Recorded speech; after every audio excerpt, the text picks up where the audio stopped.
During the first 35 years of the 20th century, the publishing houses of America printed more than 1/5 different books. Most of them were deadly dull, and many were financial failures.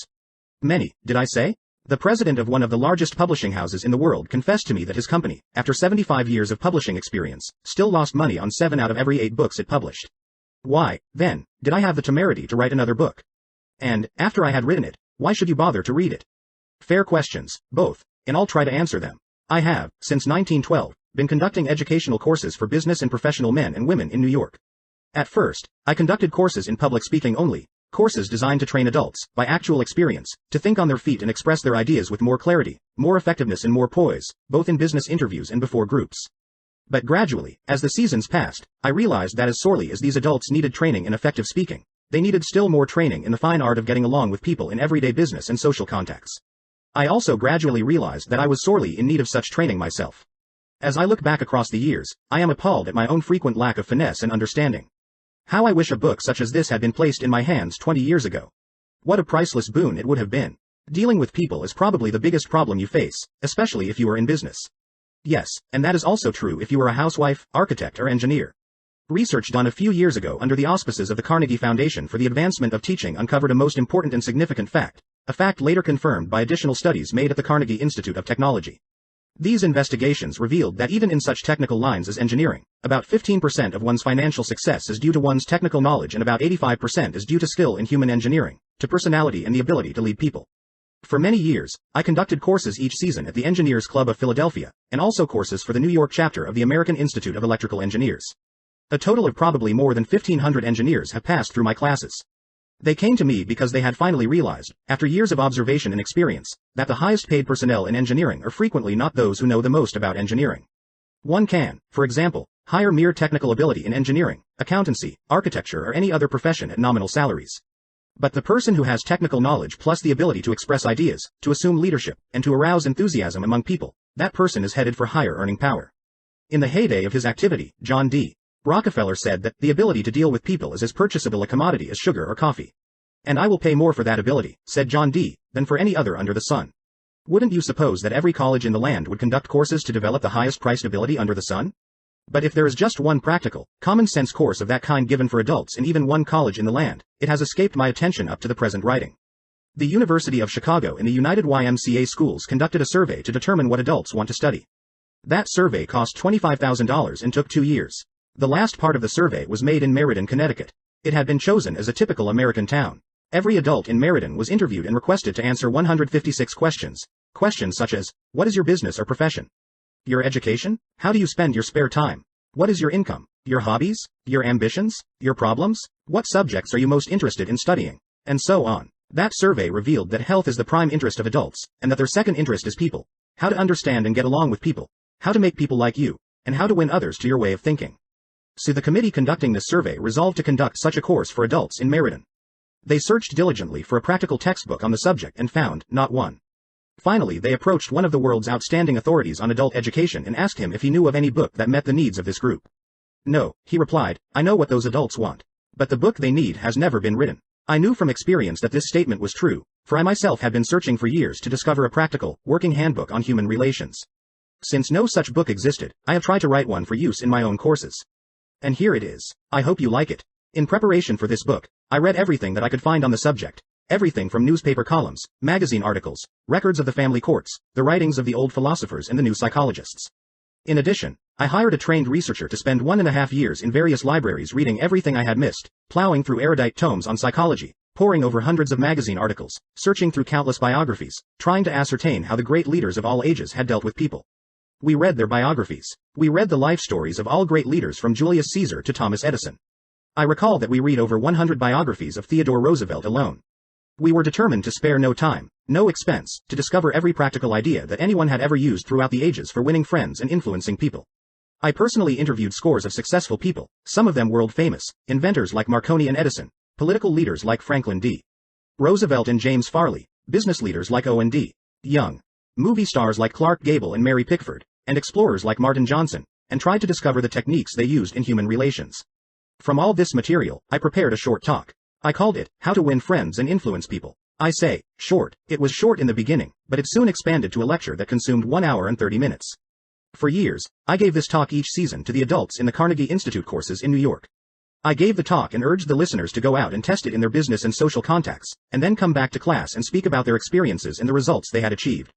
What an interesting assignment. These men and women, hungry for self-improvement, were fascinated by the idea of working in a new kind of laboratory, the first and only laboratory of human relationships for adults that had ever existed. This book wasn't written in the usual sense of the word. It grew as a child grows. It grew and developed out of that laboratory, out of the experiences of thousands of adults. Years ago, we started with a set of rules printed on a card no larger than a postcard. The next season we printed a larger card, then a leaflet, then a series of booklets, each one expanding in size and scope. After 15 years of experiment and research came this book. The rules we have set down here are not mere theories or guesswork. They work like magic. Incredible as it sounds, I have seen the application of these principles literally revolutionize the lives of many people. To illustrate, a man with 314 employees joined one of these courses. For years, he had driven and criticized and condemned his employees without stint or discretion. Kindness, words of appreciation and encouragement were alien to his lips. After studying the principles discussed in this book, this employer sharply altered his philosophy of life. His organization is now inspired with a new loyalty, a new enthusiasm, a new spirit of teamwork. 314 enemies have been turned into 314 friends. As he proudly said in a speech before the class, "When I used to walk through my establishment, no one greeted me. My employees actually looked the other way when they saw me approaching. But now they are all my friends and even the janitor calls me by my first name." This employer gained more profit, more leisure and, what is infinitely more important, he found far more happiness in his business and in his home. Countless numbers of salespeople have sharply increased their sales by the use of these principles. Many have opened up new accounts that they had formerly solicited in vain. Executives have been given increased authority, increased pay. One executive reported a large increase in salary because he applied these truths. Another, an executive in the Philadelphia Gas Works Company, was slated for demotion when he was 65 because of his belligerence, because of his inability to lead people skillfully. This training not only saved him from the demotion but brought him a promotion with increased pay. On innumerable occasions, spouses attending the banquet given at the end of the course have told me that their homes have been much happier since their husbands or wives started this training. People are frequently astonished at the new results they achieve. It all seems like magic. In some cases, in their enthusiasm, they have telephoned me at my home on Sundays because they couldn't wait 48 hours to report on their achievements at the regular session of the course. One man was so stirred by a talk on these principles that he sat far into the night discussing them with other members of the class. At 3 o'clock in the morning, the others went home. But he was so shaken by a realization of his own mistakes, so inspired by the vista of a new and richer world opening before him, that he was unable to sleep. He didn't sleep that night or the next day or the next night. Who was he? A naive, untrained individual ready to gush over any new theory that came along? No, far from it. He was a sophisticated, blasé dealer in art, very much the man about town, who spoke 3 languages fluently and was a graduate of 2 European universities. While writing this chapter, I received a letter from a German of the old school, an aristocrat whose forebears had served for generations as professional army officers under the Hohenzollerns. His letter, written from a transatlantic steamer, telling about the application of these principles, rose almost to a religious fervor. Another man, an old New Yorker, a Harvard graduate, a wealthy man, the owner of a large carpet factory, declared he had learned more in 14 weeks through this system of training about the fine art of influencing people than he had learned about the same subject during his 4 years in college. Absurd? Laughable? Fantastic? Of course, you are privileged to dismiss this statement with whatever adjective you wish.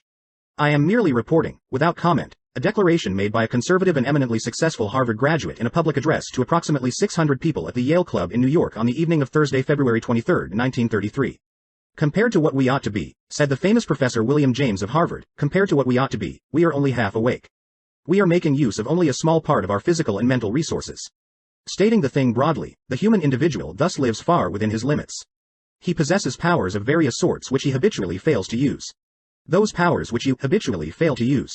The sole purpose of this book is to help you discover, develop and profit by those dormant and unused assets. Education, said Dr. John G. Hibben, former president of Princeton University, is the ability to meet life's situations. If by the time you have finished reading the first 3 chapters of this book, if you aren't then a little better equipped to meet life's situations, then I shall consider this book to be a total failure so far as you are concerned. For, the great aim of education, said Herbert Spencer, is not knowledge but action. And this is an action book. Dale Carnegie, 1936.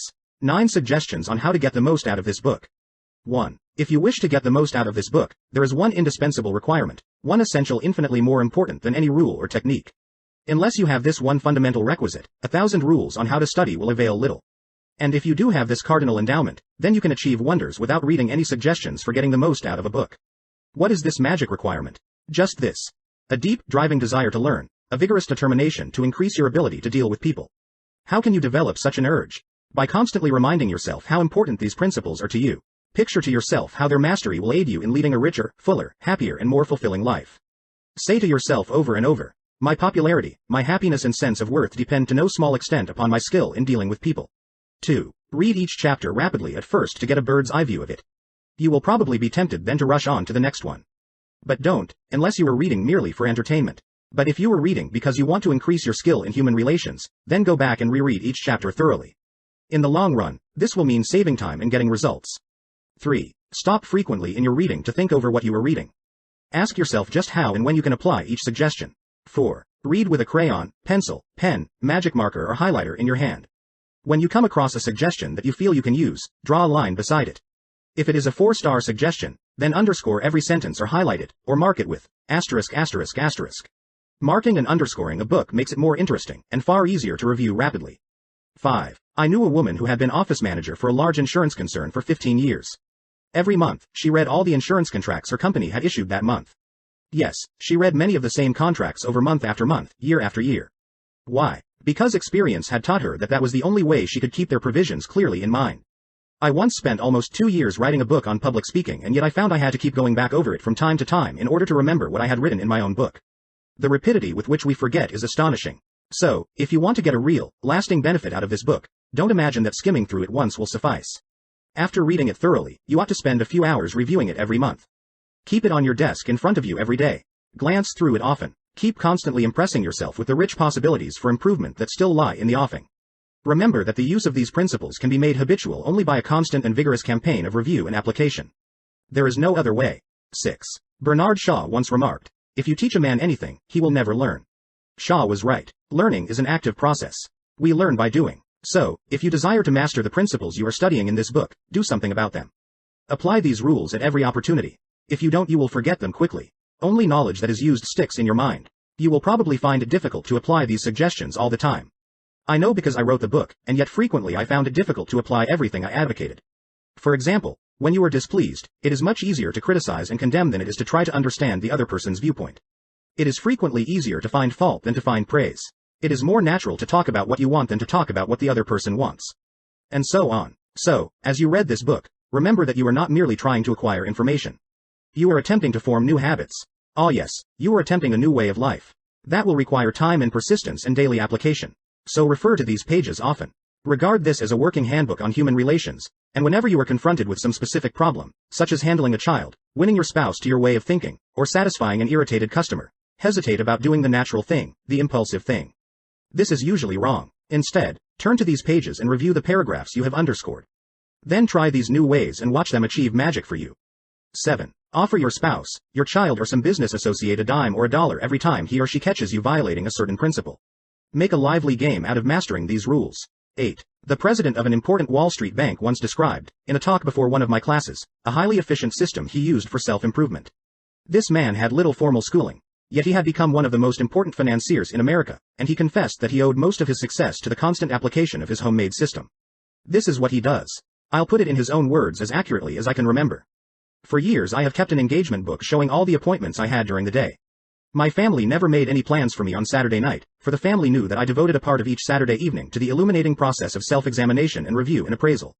After dinner I went off by myself, opened my engagement book, and thought over all the interviews, discussions and meetings that had taken place during the week. I asked myself, what mistakes did I make that time? What did I do that was right, and in what way could I have improved my performance? What lessons can I learn from that experience? I often found that this weekly review made me very unhappy. I was frequently astonished at my own blunders. Of course, as the years passed, these blunders became less frequent. Sometimes I was inclined to pat myself on the back a little after one of these sessions. This system of self-analysis, self-education, continued year after year, did more for me than any other one thing I have ever attempted. It helped me improve my ability to make decisions, and it aided me enormously in all my contacts with people. I cannot recommend it too highly. Why not use a similar system to check up on your application of the principles discussed in this book? If you do, 2 things will result. First, you will find yourself engaged in an educational process that is both intriguing and priceless. Second, you will find that your ability to meet and deal with people will grow enormously. 9. You will find at the end of this book several blank pages on which you should record your triumphs in the application of these principles. Be specific. Give names, dates, results. Keeping such a record will inspire you to greater efforts, and how fascinating these entries will be when you chance upon them some evening years from now. In order to get the most out of this book, A. Develop a deep, driving desire to master the principles of human relations. B. Read each chapter twice before going on to the next one. C. As you read, stop frequently to ask yourself how you can apply each suggestion. D. Underscore each important idea. E. Review this book each month. F. Apply these principles at every opportunity. Use this volume as a working handbook to help you solve your daily problems. G. Make a lively game out of your learning by offering some friend a dime or $1 every time he or she catches you violating one of these principles. H. Check up each week on the progress you are making. Ask yourself what mistakes you have made, what improvement, what lessons you have learned for the future. I. Keep notes in the back of this book showing how and when you have applied these principles. Part 1. Fundamental Techniques in Handling People. If you want to gather honey, don't kick over the beehive. On May 7, 1931, the most sensational manhunt New York City had ever known had come to its climax. After weeks of search, Two-Gun Crowley, the killer, the gunman who didn't smoke or drink, was at bay, trapped in his sweetheart's apartment on West End Avenue. 150 policemen and detectives laid siege to his top-floor hideaway. They chopped holes in the roof. They tried to smoke out Crowley, the cop killer, with tear gas. Then they mounted their machine guns on surrounding buildings, and for more than an hour one of New York's fine residential areas reverberated with the crack of pistol fire and the rat-tat-tat of machine guns. Crowley, crouching behind an overstuffed chair, fired incessantly at the police. 10,000 excited people watched the battle. Nothing like it had ever been seen before on the sidewalks of New York. When Crowley was captured, Police Commissioner E.P. Mulrooney declared that the two-gun desperado was one of the most dangerous criminals ever encountered in the history of New York. He will kill, said the commissioner, at the drop of a feather. But how did Two-Gun Crowley regard himself? We know, because while the police were firing into his apartment, he wrote a letter addressed, to whom it may concern. And, as he wrote, the blood flowing from his wounds left a crimson trail on the paper. In this letter Crowley said, "Under my coat is a weary heart, but a kind one that would do nobody any harm." A short time before this, Crowley had been having a necking party with his girlfriend on a country road out on Long Island. Suddenly a policeman walked up to the car and said, "Let me see your license." Without saying a word, Crowley drew his gun and cut the policeman down with a shower of lead. As the dying officer fell, Crowley leapt out of the car, grabbed the officer's revolver, and fired another bullet into the prostrate body. And that was the killer who said, "Under my coat is a weary heart, but a kind one that would do nobody any harm." Crowley was sentenced to the electric chair. When he arrived at the death house in Sing Sing, did he say, "This is what I get for killing people"? No, he said, "This is what I get for defending myself." The point of the story is this: Two-Gun Crowley didn't blame himself for anything. Is that an unusual attitude among criminals? If you think so, listen to this. I have spent the best years of my life giving people the lighter pleasures, helping them have a good time, and all I get is abuse, the existence of a hunted man. That's Al Capone speaking. Yes, America's most notorious public enemy, the most sinister gang leader who ever shot up Chicago. Capone didn't condemn himself. He actually regarded himself as a public benefactor, an unappreciated and misunderstood public benefactor. And so did Dutch Schultz before he crumpled up under gangster bullets in Newark. Dutch Schultz, one of New York's most notorious rats, said in a newspaper interview that he was a public benefactor. And he believed it. I have had some interesting correspondence with Lewis Laws, who was warden of New York's infamous Sing Sing prison for many years, on this subject, and he declared that few of the criminals in Sing Sing regard themselves as bad men. They are just as human as you and I. So they rationalize, they explain. They can tell you why they had to crack a safe or be quick on the trigger finger. Most of them attempt by a form of reasoning, fallacious or logical, to justify their antisocial acts even to themselves, consequently stoutly maintaining that they should never have been imprisoned at all. If Al Capone, Two-Gun Crowley, Dutch Schultz, and the desperate men and women behind prison walls don't blame themselves for anything, what about the people with whom you and I come in contact? John Wanamaker, founder of the American stores that bear his name, once confessed, "I learned 30 years ago that it is foolish to scold. I have enough trouble overcoming my own limitations without fretting over the fact that God has not seen fit to distribute evenly the gift of intelligence." Wanamaker learned this lesson early, but I personally had to blunder through this old world for a third of a century before it even began to dawn upon me that 99 times out of 100, people don't criticize themselves for anything no matter how wrong it may be. Criticism is futile because it puts a person on the defensive and usually makes him strive to justify himself. Criticism is dangerous because it wounds a person's precious pride, hurts his sense of importance, and arouses resentment. B.F. Skinner, the world-famous psychologist, proved through his experiments that an animal rewarded for good behavior will learn much more rapidly and retain what it learns far more effectively than an animal punished for bad behavior. Later studies have shown that the same applies to humans. By criticizing, we do not make lasting changes and often incur resentment. Hans Selye, another great psychologist, said, "As much as we thirst for approval, we dread condemnation." The resentment that criticism engenders can demoralize employees, family members and friends, and still not correct the situation that has been condemned. George B. Johnston of Enid, Oklahoma, is the safety coordinator for an engineering company. One of his responsibilities is to see that employees wear their hard hats whenever they are on the job in the field. He reported that whenever he came across workers who were not wearing hard hats, he would tell them with a lot of authority of the regulation and that they must comply. As a result, he would get sullen acceptance, and often after he left, the workers would remove the hats. He decided to try a different approach. The next time he found some of the workers not wearing their hard hat, he asked if the hats were uncomfortable or did not fit properly. Then he reminded the men in a pleasant tone of voice that the hat was designed to protect them from injury and suggested that it always be worn on the job. The result was increased compliance with the regulation with no resentment or emotional upset. You will find examples of the futility of criticism bristling on 1,000 pages of history.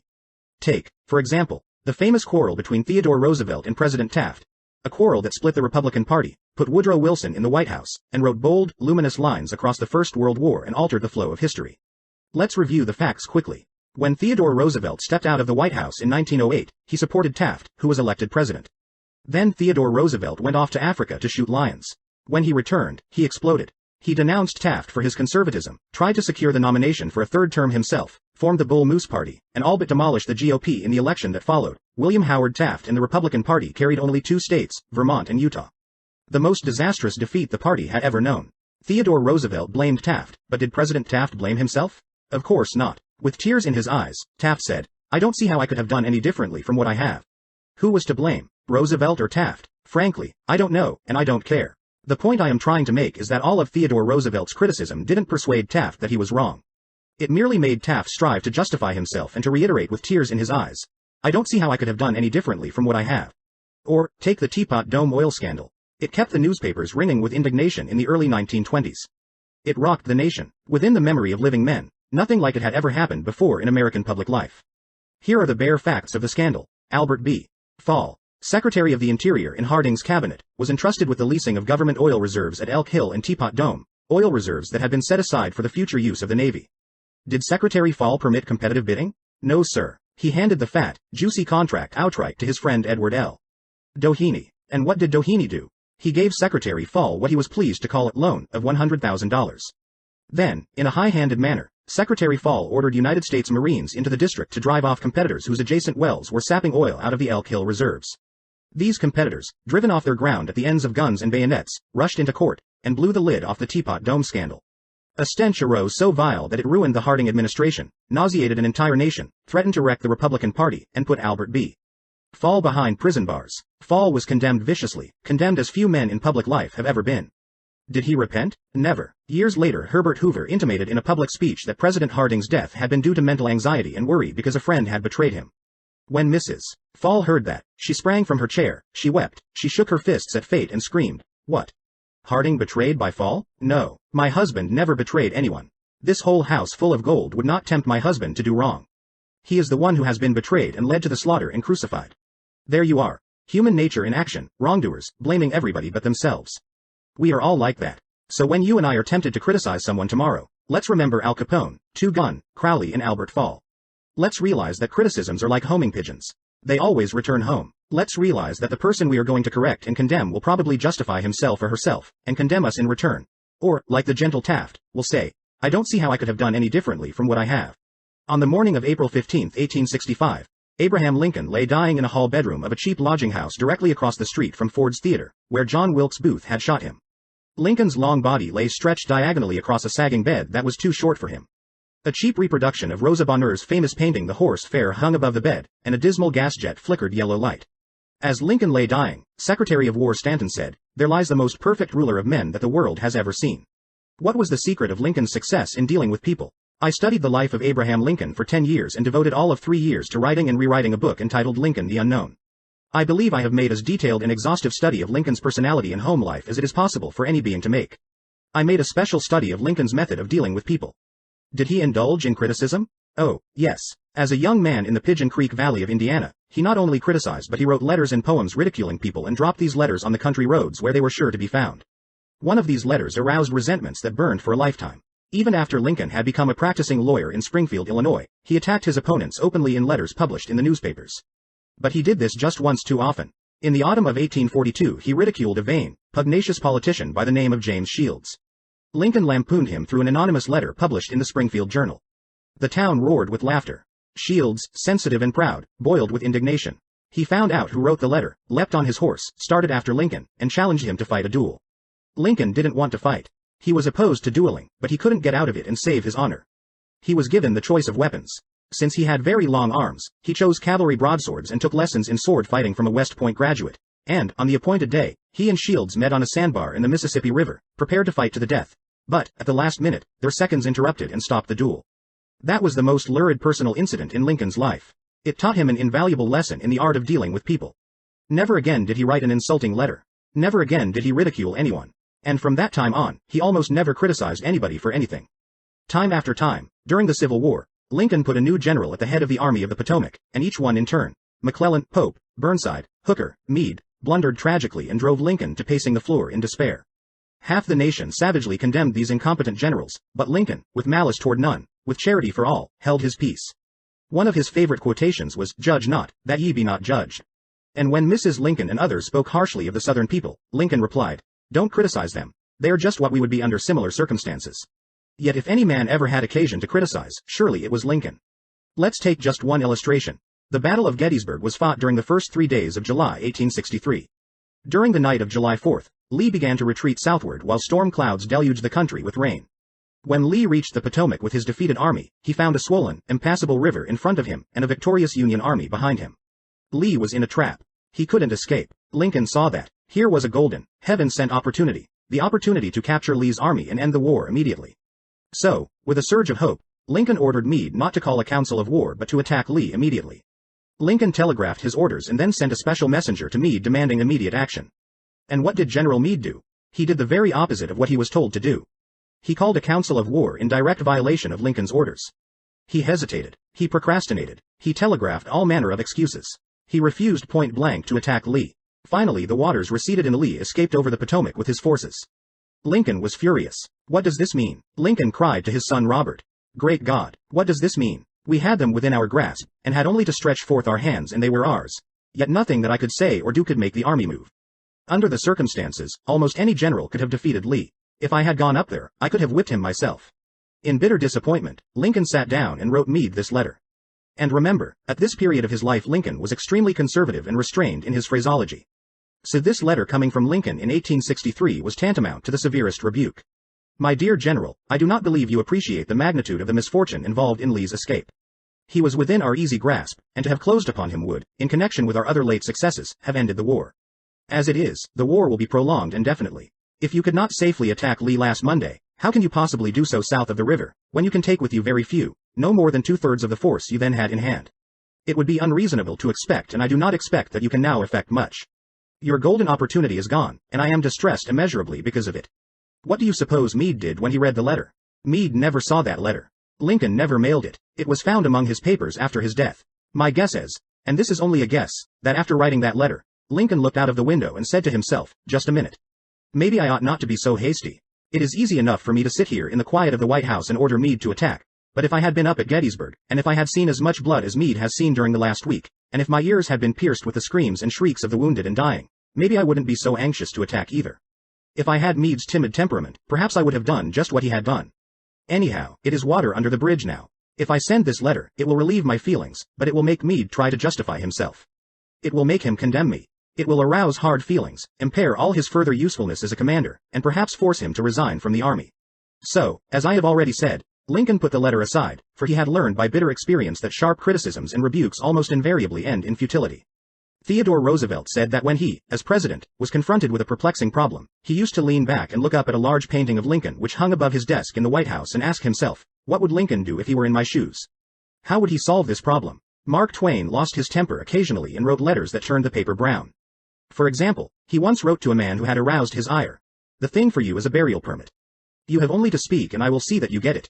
On another occasion he wrote to an editor about a proofreader's attempts to improve my spelling and punctuation. He ordered, set the matter according to my copy hereafter and see that the proofreader retains his suggestions in the mush of his decayed brain. The writing of these stinging letters made Mark Twain feel better. They allowed him to blow off steam, and the letters didn't do any real harm, because Mark's wife secretly lifted them out of the mail. They were never sent. Do you know someone you would like to change and regulate and improve? Good. That is fine. I am all in favor of it. But why not begin on yourself? From a purely selfish standpoint, that is a lot more profitable than trying to improve others. Yes, and a lot less dangerous. Don't complain about the snow on your neighbor's roof, said Confucius, when your own doorstep is unclean. When I was still young and trying to impress people, I wrote a foolish letter to Richard Harding Davis, an author who once loomed large on the literary horizon of America. I was preparing a magazine article about authors, and I asked Davis to tell me about his method of work. A few weeks earlier, I had received a letter from someone with this notation at the bottom: dictated but not read. I was quite impressed. I felt that the writer must be very big and busy and important. I wasn't the slightest bit busy, but I was eager to make an impression on Richard Harding Davis, so I ended my short note with the words, dictated but not read. He never troubled to answer the letter. He simply returned it to me with this scribbled across the bottom: your bad manners are exceeded only by your bad manners. True, I had blundered, and perhaps I deserved this rebuke. But, being human, I resented it. I resented it so sharply that when I read of the death of Richard Harding Davis 10 years later, the one thought that still persisted in my mind, I am ashamed to admit, was the hurt he had given me. If you and I want to stir up a resentment tomorrow that may rankle across the decades and endure until death, just let us indulge in a little stinging criticism, no matter how certain we are that it is justified. When dealing with people, let us remember we are not dealing with creatures of logic. We are dealing with creatures of emotion, creatures bristling with prejudices and motivated by pride and vanity. Bitter criticism caused the sensitive Thomas Hardy, one of the finest novelists ever to enrich English literature, to give up forever the writing of fiction. Criticism drove Thomas Chatterton, the English poet, to suicide. Benjamin Franklin, tactless in his youth, became so diplomatic, so adroit at handling people, that he was made American ambassador to France. The secret of his success? I will speak ill of no man, he said. And speak all the good I know of everybody. Any fool can criticize, condemn and complain, and most fools do. But it takes character and self-control to be understanding and forgiving. A great man shows his greatness, said Carlyle, by the way he treats little men. Bob Hoover, a famous test pilot and frequent performer at airshows, was returning to his home in Los Angeles from an airshow in San Diego. As described in the magazine Flight Operations, at 300 feet in the air, both engines suddenly stopped. By deft maneuvering he managed to land the plane, but it was badly damaged although nobody was hurt. Hoover's first act after the emergency landing was to inspect the aeroplane's fuel. Just as he suspected, the World War II propeller plane he had been flying had been fueled with jet fuel rather than gasoline. Upon returning to the airport, he asked to see the mechanic who had serviced his aeroplane. The young man was sick with the agony of his mistake. Tears streamed down his face as Hoover approached. He had just caused the loss of a very expensive plane and could have caused the loss of 3 lives as well. You can imagine Hoover's anger. One could anticipate the tongue lashing that this proud and precise pilot would unleash for that carelessness. But Hoover didn't scold the mechanic, he didn't even criticize him. Instead, he put his big arm around the man's shoulder and said, to show you I'm sure that you'll never do this again, I want you to service my F-51 tomorrow. Often parents are tempted to criticize their children. You would expect me to say, don't. But I will not. I am merely going to say, before you criticize them, read one of the classics of American journalism, Father Forgets. It originally appeared as an editorial in the People's Home Journal. We are reprinting it here with the author's permission, as condensed in the Reader's Digest. Father Forgets is one of those little pieces which, dashed off in a moment of sincere feeling, strikes an echoing chord in so many readers as to become a perennial reprint favorite. Since its first appearance, Father Forgets has been reproduced, writes the author, W. Livingstone Larned, in hundreds of magazines and house organs, and in newspapers the country over. It has been reprinted almost as extensively in many foreign languages. I have given personal permission to thousands who wish to read it from school, church, and lecture platforms. It has been on the air on countless occasions and programs. Oddly enough, college periodicals have used it, and high school magazines. Sometimes a little piece seems mysteriously to click. This one certainly did. Father Forgets. W. Livingston Larned. Listen, son. I am saying this as you lie asleep, one little paw crumpled under your cheek and the blonde curls stickily wet on your damp forehead. I have stolen into your room alone. Just a few minutes ago, as I sat reading my paper in the library, a stifling wave of remorse swept over me. Guiltily I came to your bedside. There are the things I was thinking, son. I had been cross to you. I scolded you as you were dressing for school because you gave your face merely a dab with a towel. I took you to task for not cleaning your shoes. I called out angrily when you threw some of your things on the floor. At breakfast I found fault, too. You spilled things. You gulped down your food. You put your elbows on the table. You spread butter too thick on your bread. And as you started off to play and I made for my train, you turned and waved a hand and called, "Goodbye, Daddy," and I frowned, and said in reply, "Hold your shoulders back."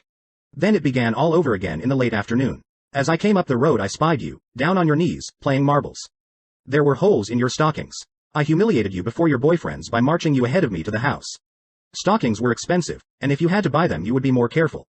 Imagine that, son, from a father. Do you remember, later, when I was reading in the library, how you came in timidly, with a sort of hurt look in your eyes?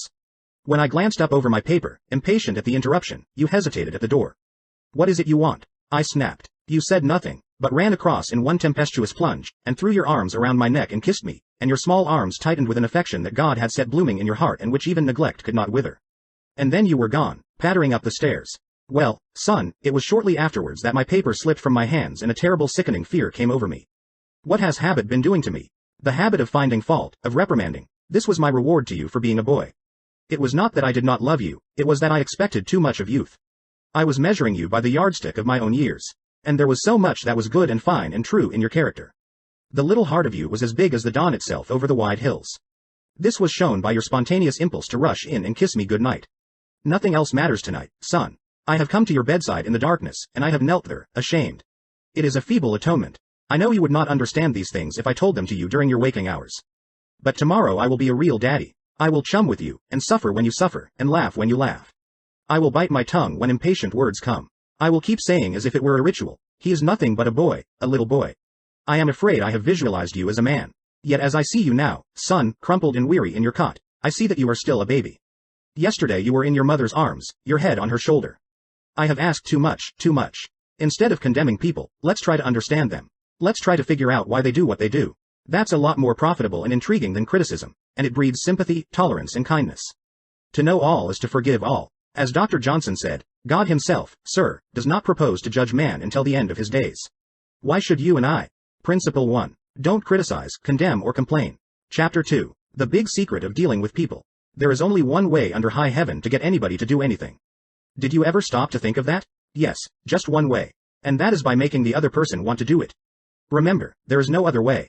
Of course, you can make someone want to give you his watch by sticking a revolver in his ribs. You can make your employees give you cooperation, until your back is turned, by threatening to fire them. You can make a child do what you want it to do by a whip or a threat. But these crude methods have sharply undesirable repercussions.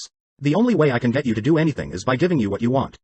What do you want? Sigmund Freud said that everything you and I do springs from two motives, the sex urge and the desire to be great.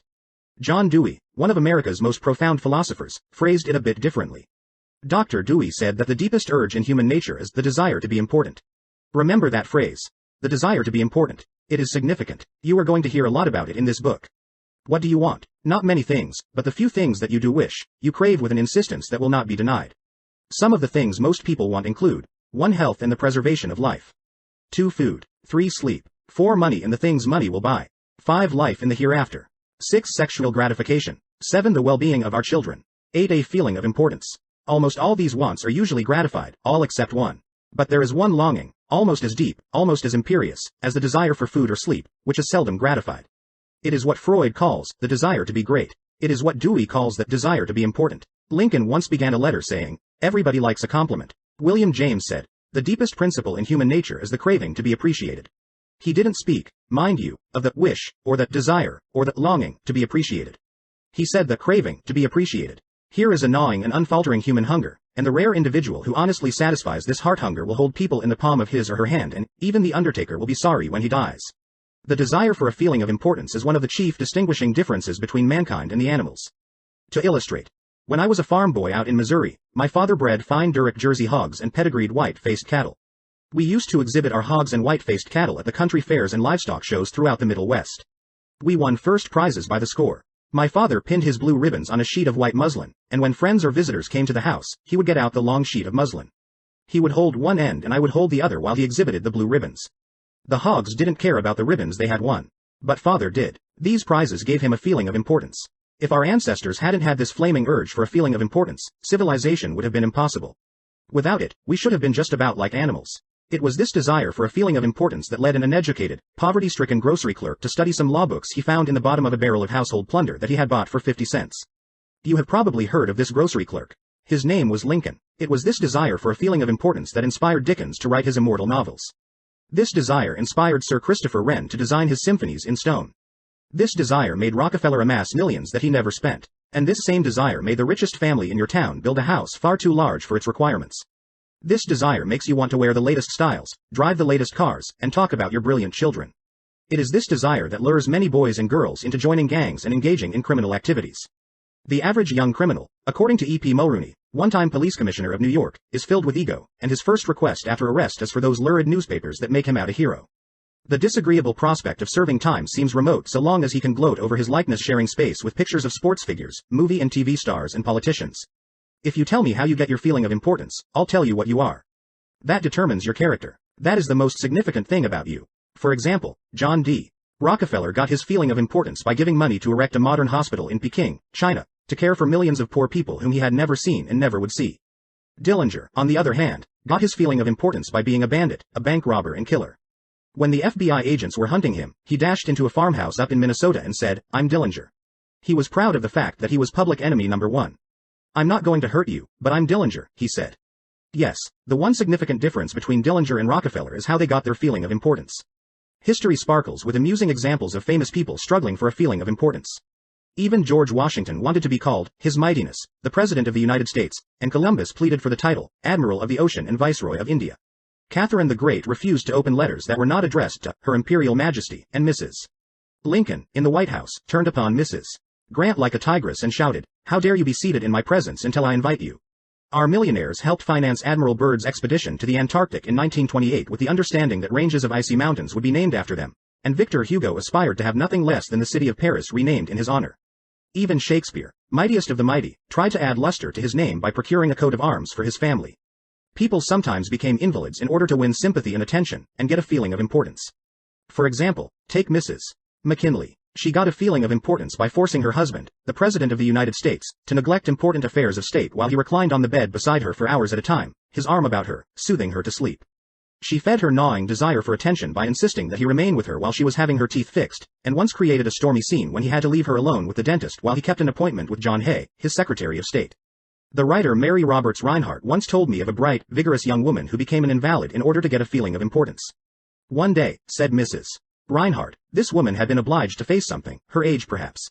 The lonely years were stretching ahead and there was little left for her to anticipate. She took to her bed, and for 10 years her old mother traveled to the 3rd floor and back, carrying trays, nursing her. Then one day the old mother, weary with service, lay down and died. For some weeks, the invalid languished, then she got up, put on her clothing, and resumed living again." Some authorities declare that people may actually go insane in order to find, in the dreamland of insanity, the feeling of importance that has been denied them in the harsh world of reality. There are more patients suffering from mental diseases in the United States than from all other diseases combined. What is the cause of insanity? Nobody can answer such a sweeping question, but we know that certain diseases, such as syphilis, break down and destroy the brain cells and result in insanity. In fact, about 1/2 of all mental diseases can be attributed to such physical causes as brain lesions, alcohol, toxins and injuries. But the other half, and this is the appalling part of the story, the other half of the people who go insane apparently have nothing organically wrong with their brain cells. In post-mortem examinations, when their brain tissues are studied under the highest-powered microscopes, these tissues are found to be apparently just as healthy as yours and mine. Why do these people go insane? I put that question to the head physician of one of our most important psychiatric hospitals. This doctor, who has received the highest honors and the most coveted awards for his knowledge of this subject, told me frankly that he didn't know why people went insane. Nobody knows for sure, but he did say that many people who go insane find in insanity a feeling of importance that they were unable to achieve in the world of reality. Then he told me this story. "I have a patient right now whose marriage proved to be a tragedy. She wanted love, sexual gratification, children and social prestige, but life blasted all her hopes. Her husband didn't love her. He refused even to eat with her and forced her to serve his meals in his room upstairs. She had no children, no social standing. She went insane, and, in her imagination, she divorced her husband and resumed her maiden name. She now believes she has married into English aristocracy, and she insists on being called Lady Smith.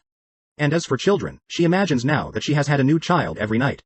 Each time I call on her she says, 'Doctor, I had a baby last night.' Life once wrecked all her dream ships on the sharp rocks of reality, but in the sunny, fantasy isles of insanity, all her barkentines race into port with canvas billowing and winds winging through the masts. Tragic? Oh, I don't know. Her physician said to me, if I could stretch out my hand and restore her sanity, I wouldn't do it. She's much happier as she is. If some people are so hungry for a feeling of importance that they actually go insane to get it, imagine what miracle you and I can achieve by giving people honest appreciation this side of insanity. One of the first people in American business to be paid a salary of over $1 million a year, when there was no income tax and a person earning $50 a week was considered well off, was Charles Schwab. He had been picked by Andrew Carnegie to become the first president of the newly formed United States Steel Company in 1921, when Schwab was only 38 years old. Schwab later left U.S. Steel to take over the then troubled Bethlehem Steel Company, and he rebuilt it into one of the most profitable companies in America. Why did Andrew Carnegie pay $1 million a year, or more than $3,000 a day, to Charles Schwab? Why? Because Schwab was a genius? No. Because he knew more about the manufacture of steel than other people? Nonsense. Charles Schwab told me himself that he had many men working for him who knew more about the manufacture of steel than he did. Schwab says that he was paid this salary largely because of his ability to deal with people. I asked him how he did it. Here is his secret set down in his own words. Words that ought to be cast in eternal bronze and hung in every home and school, every shop and office in the land. Words that children ought to memorize instead of wasting their time memorizing the conjugation of Latin verbs or the amount of the annual rainfall in Brazil. Words that will all but transform your life and mine if we will only live them. I consider my ability to arouse enthusiasm among my people, said Schwab, the greatest asset I possess, and the way to develop the best that is in a person is by appreciation and encouragement. There is nothing else that so kills the ambitions of a person as criticisms from superiors. I never criticize anyone. I believe in giving a person incentive to work. So I am anxious to praise but loath to find fault. If I like anything, I am hearty in my approbation and lavish in my praise. That is what Schwab did. But what do average people do? The exact opposite. If they don't like a thing, they bawl out their subordinates. If they do like it, they say nothing. As the old couplet says, once I did bad and that I heard ever, twice I did good, but that I heard never. In my wide association in life, meeting with many and great people in various parts of the world, Schwab declared, I have yet to find the person, however great or exalted his station, who did not do better work and put forth greater effort under a spirit of approval than he would ever do under a spirit of criticism. That, he said, frankly, was one of the outstanding reasons for the phenomenal success of Andrew Carnegie. Carnegie praised his associates publicly as well as privately. Carnegie wanted to praise his assistants even on his tombstone. He wrote an epitaph for himself which read, Here lies one who knew how to get around him men who were cleverer than himself. Sincere appreciation was one of the secrets of the first John D. Rockefeller's success in handling men. For example, when one of his partners, Edward T. Bedford, lost $1 million for the firm by a bad buy in South America, John D. might have criticized, but he knew Bedford had done his best, and the incident was closed. So Rockefeller found something to praise. He congratulated Bedford because he had been able to save 60% of the money he had invested. That's splendid, said Rockefeller. We don't always do as well as that upstairs. I have among my clippings a story that I know never happened, but it illustrates a truth, so I'll repeat it. According to this silly story, a farm woman, at the end of a heavy day's work, set before her menfolks a heaping pile of hay. And when they indignantly demanded whether she had gone crazy, she replied, Why, how did I know you'd notice? I've been cooking for you men for the last 20 years and in all that time I ain't heard no word to let me know you wasn't just eating hay. When a study was made a few years ago on runaway wives, what do you think was discovered to be the main reason wives ran away? It was lack of appreciation. And I'd bet that a similar study made of runaway husbands would come out the same way. We often take our spouses so much for granted that we never let them know we appreciate them. A member of one of our classes told of a request made by his wife. She and a group of other women in her church were involved in a self-improvement program. She asked her husband to help her by listing 6 things he believed she could do to help her become a better wife. He reported to the class, I was surprised by such a request. Frankly, it would have been easy for me to list 6 things I would like to change about her. My heavens, she could have listed 1,000 things she would like to change about me, but I didn't. I said to her, let me think about it and give you an answer in the morning. The next morning I got up very early and called the florist and had them send 6 red roses to my wife with a note saying, I can't think of 6 things I would like to change about you. I love you the way you are. When I arrived at home that evening, who do you think greeted me at the door? That's right. My wife. She was almost in tears. Needless to say, I was extremely glad I had not criticized her as she had requested. The following Sunday at church, after she had reported the results of her assignment, several women with whom she had been studying came up to me and said, that was the most considerate thing I have ever heard. It was then I realized the power of appreciation. Florenz Ziegfeld, the most spectacular producer who ever dazzled Broadway, gained his reputation by his subtle ability to glorify the American girl. Time after time, he took drab little creatures that no one ever looked at twice and transformed them on the stage into glamorous visions of mystery and seduction. Knowing the value of appreciation and confidence, he made women feel beautiful by the sheer power of his gallantry and consideration. He was practical. He raised the salary of chorus girls from $30 a week to as high as $175. And he was also chivalrous. On opening night at the Follies, he sent telegrams to the stars in the cast, and he deluged every chorus girl in the show with American Beauty roses. I once succumbed to the fad of fasting and went for 6 days and nights without eating. It wasn't difficult. I was less hungry at the end of the 6th day than I was at the end of the 2nd. Yet I know, as you know, people who would think they had committed a crime if they let their families or employees go for 6 days without food, but they will let them go for 6 days, and 6 weeks, and sometimes 60 years without giving them the hearty appreciation that they crave almost as much as they crave food. When Alfred Lund, one of the great actors of his time, played the leading role in Reunion in Vienna, he said, "There is nothing I need so much as nourishment for my self-esteem." We nourish the bodies of our children and friends and employees, but how seldom do we nourish their self-esteem? We provide them with roast beef and potatoes to build energy, but we neglect to give them kind words of appreciation that would sing in their memories for years like the music of the morning stars. Paul Harvey, in one of his radio broadcasts, The Rest of the Story, told how showing sincere appreciation can change a person's life. He reported that years ago a teacher in Detroit asked Stevie Morris to help her find a mouse that was lost in the classroom. You see, she appreciated the fact that nature had given Stevie something no one else in the room had. Nature had given Stevie a remarkable pair of ears to compensate for his blind eyes. But this was really the first time Stevie had been shown appreciation for those talented ears. Now, years later, he says that this act of appreciation was the beginning of a new life. You see, from that time on he developed his gift of hearing and went on to become, under the stage name of Stevie Wonder, one of the great pop singers and songwriters of the 70s. Some readers are saying right now as they read these lines, "Oh, phooey. Flattery, bear oil, I've tried that stuff. It doesn't work, not with intelligent people. Of course flattery seldom works with discerning people. It is shallow, selfish and insincere. It ought to fail and it usually does. True, some people are so hungry, so thirsty, for appreciation that they will swallow anything, just as a starving man will eat grass and fishworms. Even Queen Victoria was susceptible to flattery. Prime Minister Benjamin Disraeli confessed that he put it on thick in dealing with the Queen. To use his exact words, he said he spread it on with a trowel. But Disraeli was one of the most polished, deft and adroit men who ever ruled the far-flung British Empire. He was a genius in his line. What would work for him wouldn't necessarily work for you and me. In the long run, flattery will do you more harm than good. Flattery is counterfeit, and like counterfeit money, it will eventually get you into trouble if you pass it to someone else. The difference between appreciation and flattery? That is simple. One is sincere and the other insincere. One comes from the heart out, the other from the teeth out. One is unselfish, the other selfish. One is universally admired, the other universally condemned. I recently saw a bust of Mexican hero General Alvaro Obregón in the Chapultepec Palace in Mexico City. Below the bust are carved these wise words from General Obregón's philosophy. Don't be afraid of enemies who attack you. Be afraid of the friends who flatter you. No, no, no, I am not suggesting flattery. Far from it. I'm talking about a new way of life. Let me repeat. I am talking about a new way of life. King George V had a set of 6 maxims displayed on the walls of his study at Buckingham Palace. One of these maxims said, "Teach me neither to proffer nor receive cheap praise." That's all flattery is, cheap praise. I once read a definition of flattery that may be worth repeating. Flattery is telling the other person precisely what he thinks about himself. Use what language you will, said Ralph Waldo Emerson, you can never say anything but what you are. If all we had to do was flatter, everybody would catch on and we should all be experts in human relations. When we are not engaged in thinking about some definite problem, we usually spend about 95% of our time thinking about ourselves. Now, if we stop thinking about ourselves for a while and begin to think of the other person's good points, we won't have to resort to flattery so cheap and false that it can be spotted almost before it is out of the mouth. One of the most neglected virtues of our daily existence is appreciation. Somehow, we neglect to praise our son or daughter when he or she brings home a good report card, and we fail to encourage our children when they first succeed in baking a cake or building a birdhouse. Nothing pleases children more than this kind of parental interest and approval. The next time you enjoy filet mignon at the club, send word to the chef that it was excellently prepared, and when a tired salesperson shows you unusual courtesy, please mention it.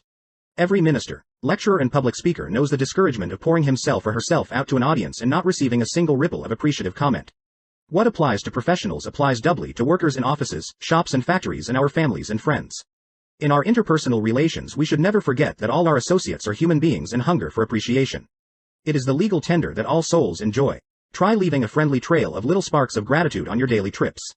You will be surprised how they will set small flames of friendship that will be rose beacons on your next visit. Pamela Dunham of New Fairfield, Connecticut, had among her responsibilities on her job the supervision of a janitor who was doing a very poor job. The other employees would jeer at him and litter the hallways to show him what a bad job he was doing. It was so bad, productive time was being lost in the shop. Without success, Pam tried various ways to motivate this person. She noticed that occasionally he did a particularly good piece of work. She made a point to praise him for it in front of the other people. Each day the job he did all around got better, and pretty soon he started doing all his work efficiently. Now he does an excellent job and other people give him appreciation and recognition. Honest appreciation got results where criticism and ridicule failed. Hurting people not only does not change them, it is never called for. There is an old saying that I have cut out and pasted on my mirror where I cannot help but see it every day. I shall pass this way but once. Any good, therefore, that I can do or any kindness that I can show to any human being, let me do it now. Let me not defer nor neglect it, for I shall not pass this way again. Emerson said, "Every man I meet is my superior in some way. In that, I learn of him." If that was true of Emerson, isn't it likely to be 1,000 times more true of you and me? Let's cease thinking of our accomplishments, our wants. Let's try to figure out the other person's good points. Then forget flattery. Give honest, sincere appreciation. Be hearty in your approbation and lavish in your praise, and people will cherish your words and treasure them and repeat them over a lifetime. Repeat them years after you have forgotten them. Principle 2. Give honest and sincere appreciation. Chapter 3. He who can do this has the whole world with him. He who cannot walks a lonely way. I often went fishing up in Maine during the summer. Personally I am very fond of strawberries and cream, but I have found that for some strange reason, fish prefer worms. So when I went fishing, I didn't think about what I wanted. I didn't bait the hook with strawberries and cream. Rather, I dangled a worm or a grasshopper in front of the fish and said, "Wouldn't you like to have that?"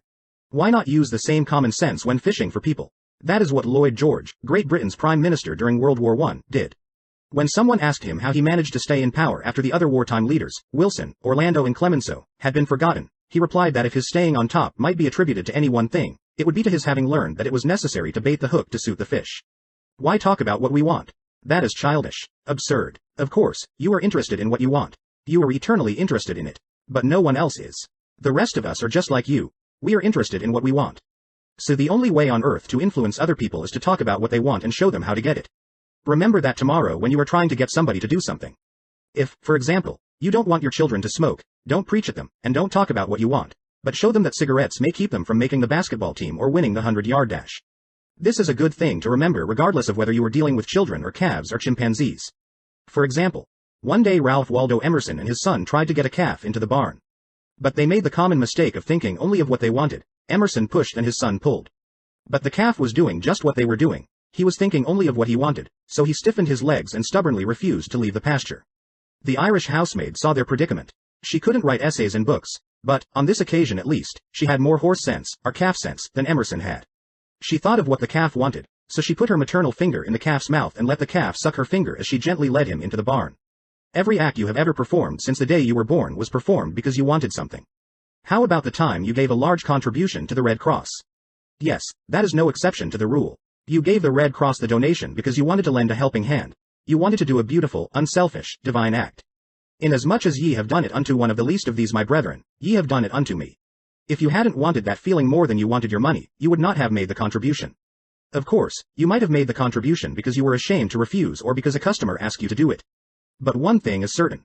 You made the contribution because you wanted something. Harry A. Overstreet in his illuminating book Influencing Human Behavior said, "Action springs out of what we fundamentally desire." And the best piece of advice which can be given to would-be persuaders, whether in business, in the home, in the school, in politics, is, first, arouse in the other person an eager want. He who can do this has the whole world with him. He who cannot walks a lonely way. Andrew Carnegie, the poverty-stricken Scotch lad who started to work at 2 cents an hour and finally gave away $365 million, learned early in life that the only way to influence people is to talk in terms of what the other person wants. He attended school only 4 years, yet he learned how to handle people. To illustrate, his sister-in-law was worried sick over her 2 boys. They were at Yale, and they were so busy with their own affairs that they neglected to write home and paid no attention whatever to their mother's frantic letters. Then Carnegie offered to wager $100 that he could get an answer by return mail, without even asking for it. Someone called his bet, so he wrote his nephews a chatty letter, mentioning casually in a postscript that he was sending each one a $5 bill. He neglected, however, to enclose the money. Back came replies by return mail thanking, "Dear Uncle Andrew," for his kind note and, "You can finish the sentence yourself." Another example of persuading comes from Stan Novak of Cleveland, Ohio, a participant in our course. Stan came home from work one evening to find his youngest son, Tim, kicking and screaming on the living room floor. He was to start kindergarten the next day and was protesting that he would not go. Stan's normal reaction would have been to banish the child to his room and tell him he'd better make up his mind to go. He had no choice. But tonight, recognizing that this would not really help Tim start kindergarten in the best frame of mind, Stan sat down and thought, if I were Tim, why would I be excited about going to kindergarten? He and his wife made a list of all the fun things Tim would do, such as finger painting, singing songs, making new friends. Then they put them into action. We all started finger painting on the kitchen table, my wife, Lil, my other son Bob, and myself, all having fun. Soon Tim was peeping around the corner. Next he was begging to participate. "Oh, no, you have to go to kindergarten first to learn how to finger paint." With all the enthusiasm I could muster I went through the list talking in terms he could understand, telling him all the fun he would have in kindergarten. The next morning, I thought I was the first one up. I went downstairs and found Tim sitting sound asleep in the living room chair. "What are you doing here?" I asked. "I'm waiting to go to kindergarten. I don't want to be late." The enthusiasm of our entire family had aroused in Tim an eager want that no amount of discussion or threat could have possibly accomplished. Tomorrow you may want to persuade somebody to do something. Before you speak, pause and ask yourself, how can I make this person want to do it? That question will stop us from rushing into a situation heedlessly, with futile chatter about our desires. At one time I rented the grand ballroom of a certain New York hotel for 20 nights in each season in order to hold a series of lectures. At the beginning of one season, I was suddenly informed that I should have to pay almost 3 times as much rent as formerly. This news reached me after the tickets had been printed and distributed and all the announcements had been made. Naturally, I didn't want to pay the increase, but what was the use of talking to the hotel about what I wanted? They were only interested in what they wanted. So a couple of days later I went to see the manager. I was a bit shocked when I got your letter, I said, but I don't blame you at all. If I had been in your position, I should probably have written a similar letter myself. Your duty as the manager of the hotel is to make all the profit possible. If you don't do that you will be fired, and you ought to be fired. Now, let's take a piece of paper and write down the advantages and the disadvantages that will accrue to you if you insist on this increase in rent. Then I took a letterhead and ran a line through the center and headed one column, advantages, and the other column, disadvantages. I wrote down under the head, advantages, these words, ballroom free. Then I went on to say, you will have the advantage of having the ballroom free to rent for dances and conventions. That is a big advantage, for affairs like that will pay you much more than you can get for a series of lectures. If I tie your ballroom up for 20 nights during the course of the season, it is sure to mean a loss of some very profitable business to you. Now, let's consider the disadvantages. First, instead of increasing your income from me, you are going to decrease it. In fact, you are going to wipe it out because I cannot pay the rent you are asking. I shall be forced to hold these lectures at some other place. There's another disadvantage to you also. These lectures attract crowds of educated and cultured people to your hotel.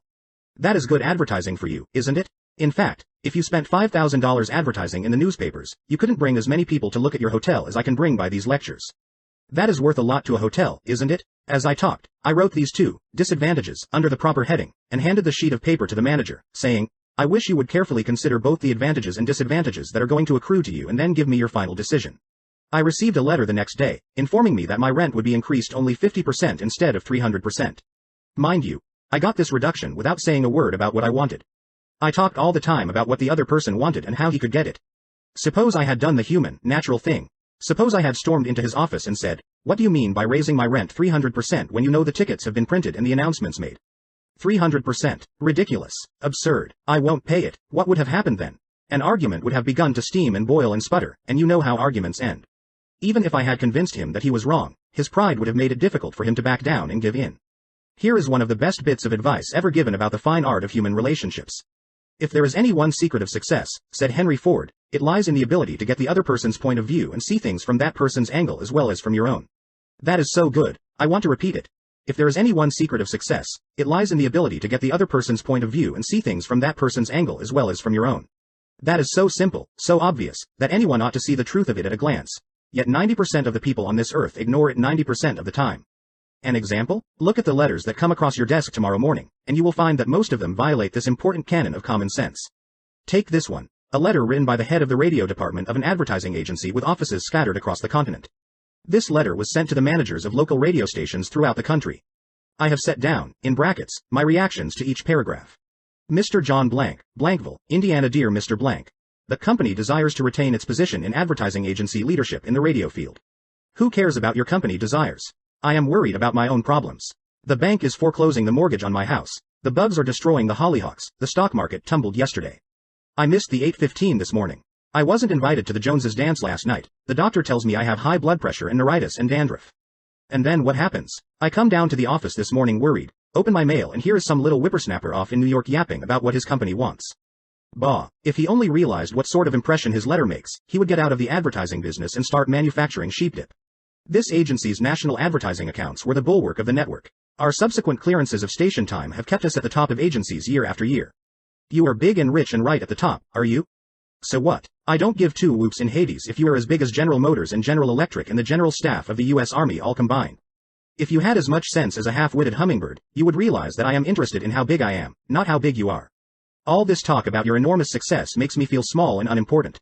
We desire to service our accounts with the last word on radio station information. You desire, you unmitigated ass. I'm not interested in what you desire or what the President of the United States desires. Let me tell you once and for all that I am interested in what I desire, and you haven't said a word about that yet in this absurd letter of yours. Will you, therefore, put the company on your preferred list for weekly station information, every single detail that will be useful to an agency in intelligently booking time? Preferred list. You have your nerve. You make me feel insignificant by your big talk about your company, and then you ask me to put you on a preferred list, and you don't even say, please, when you ask it. A prompt acknowledgement of this letter, giving us your latest doings, will be mutually helpful. You fool. You mail me a cheap form letter, a letter scattered far and wide like the autumn leaves, and you have the gall to ask me, when I am worried about the mortgage and the hollyhocks and my blood pressure, to sit down and dictate a personal note acknowledging your form letter, and you ask me to do it promptly. What do you mean, promptly? Don't you know I am just as busy as you are, or, at least, I like to think I am. And while we are on the subject, who gave you the lordly right to order me around? ... You say it will be mutually helpful. At last, you have begun to see my viewpoint. But you are vague about how it will be to my advantage. Very truly yours, John Doe, Manager, Radio Department. P.S. The enclosed reprint from the Blankville Journal will be of interest to you, and you may want to broadcast it over your station. Finally, down here in the postscript, you mention something that may help me solve one of my problems. Why didn't you begin your letter with, "But what's the use?" Any advertising man who is guilty of perpetrating such drivel as you have sent me has something wrong with his medulla oblongata. You don't need a letter giving our latest doings. What you need is a quart of iodine in your thyroid gland. Now, if people who devote their lives to advertising and who pose as experts in the art of influencing people to buy, if they write a letter like that, what can we expect from the butcher and baker or the auto mechanic? Here is another letter, written by the superintendent of a large freight terminal to a student of this course, Edward Vermeulen. What effect did this letter have on the man to whom it was addressed? Read it and then I'll tell you. A. Zaraga's Sons, Inc., 28 Front Street, Brooklyn, NY 11201. Attention, Mr. Edward Vermeulen, gentlemen. The operations at our outbound rail receiving station are handicapped because a material percentage of the total business is delivered us in the late afternoon. This condition results in congestion, overtime on the part of our forces, delays to trucks, and in some cases delays to freight. On November 10th, we received from your company a lot of 510 pieces, which reached here at 4:20 p.m. We solicit your cooperation toward overcoming the undesirable effects arising from late receipt of freight.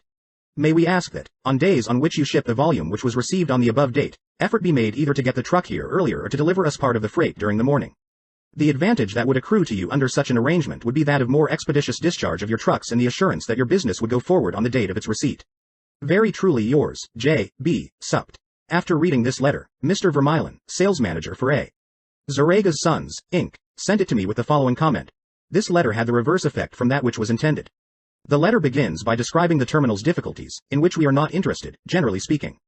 Our cooperation is then requested without any thought as to whether it would inconvenience us, and then finally, in the last paragraph, the fact is mentioned that if we do cooperate it will mean more expeditious discharge of our trucks with the assurance that our freight will go forward on the date of its receipt. In other words, that in which we are most interested is mentioned last, and the whole effect is one of raising a spirit of antagonism rather than of cooperation. Let's see if we can't rewrite and improve this letter. Let's not waste any time talking about our problems. As Henry Ford admonishes, let's get the other person's point of view and see things from his or her angle, as well as from our own. Here is one way of revising the letter. It may not be the best way, but isn't it an improvement? Mr. Edward Vermeulen C. O.A. Zaraga's Sons, Inc., 28 Front Street, Brooklyn, NY 11201. Dear Mr. Vermeulen, your company has been one of our good customers for 14 years. Naturally, we are very grateful for your patronage and are eager to give you the speedy, efficient service you deserve. However, we regret to say that it isn't possible for us to do that when your trucks bring us a large shipment late in the afternoon, as they did on November 10th. Why? Because many other customers make late afternoon deliveries also. Naturally, that causes congestion. That means your trucks are held up unavoidably at the pier and sometimes even your freight is delayed. That's bad, but it can be avoided. If you make your deliveries at the pier in the morning when possible, your trucks will be able to keep moving, your freight will get immediate attention, and our workers will get home early at night to enjoy a dinner of the delicious macaroni and noodles that you manufacture. Regardless of when your shipments arrive, we shall always cheerfully do all in our power to serve you promptly. You are busy. Please don't trouble to answer this note. Yours truly, J. B. Supt. Barbara Anderson, who worked in a bank in New York, desired to move to Phoenix, Arizona, because of the health of her son. Using the principles she had learned in our course, she wrote the following letter to 12 banks in Phoenix. Dear Sir, my 10 years of bank experience should be of interest to a rapidly growing bank like yours. In various capacities in bank operations with the Bankers Trust Company in New York, leading to my present assignment as branch manager, I have acquired skills in all phases of banking including depositor relations, credits, loans and administration. I will be relocating to Phoenix in May and I am sure I can contribute to your growth and profit. I will be in Phoenix the week of April 3rd and would appreciate the opportunity to show you how I can help your bank meet its goals. Sincerely, Barbara L. Anderson. Do you think Mrs. Anderson received any response from that letter? 11 of the 12 banks invited her to be interviewed, and she had a choice of which banks offer to accept. Why? Mrs. Anderson did not state what she wanted, but wrote in the letter how she could help them, and focused on their wants, not her own. Thousands of salespeople are pounding the pavements today, tired, discouraged and underpaid. Why? Because they are always thinking only of what they want. They don't realize that neither you nor I want to buy anything. If we did, we would go out and buy it. But both of us are eternally interested in solving our problems. And if salespeople can show us how their services or merchandise will help us solve our problems, they won't need to sell us. We'll buy. And customers like to feel that they are buying, not being sold. Yet many salespeople spend a lifetime in selling without seeing things from the customer's angle. For example, for many years I lived in Forest Hills, a little community of private homes in the center of Greater New York. One day as I was rushing to the station, I chanced to meet a real estate operator who had bought and sold property in that area for many years. He knew Forest Hills well, so I hurriedly asked him whether or not my stucco house was built with metal lath or hollow tile. He said he didn't know and told me what I already knew, that I could find out by calling the Forest Hills Garden Association. The following morning, I received a letter from him. Did he give me the information I wanted? He could have gotten it in 60 seconds by a telephone call. But he didn't. He told me again that I could get it by telephoning, and then asked me to let him handle my insurance. He was not interested in helping me. He was interested only in helping himself. J. Howard Lucas of Birmingham, Alabama, tells how two salespeople from the same company handled the same type of situation. He reported, "Several years ago I was on the management team of a small company.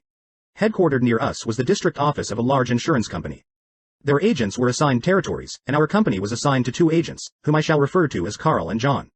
One morning, Carl dropped by our office and casually mentioned that his company had just introduced a new life insurance policy for executives and thought we might be interested later on, and he would get back to us when he had more information on it. The same day, John saw us on the sidewalk while returning from a coffee break, and he shouted, 'Hey Luke, hold up, I have some great news for you fellows.' He hurried over and very excitedly told us about an executive life insurance policy his company had introduced that very day.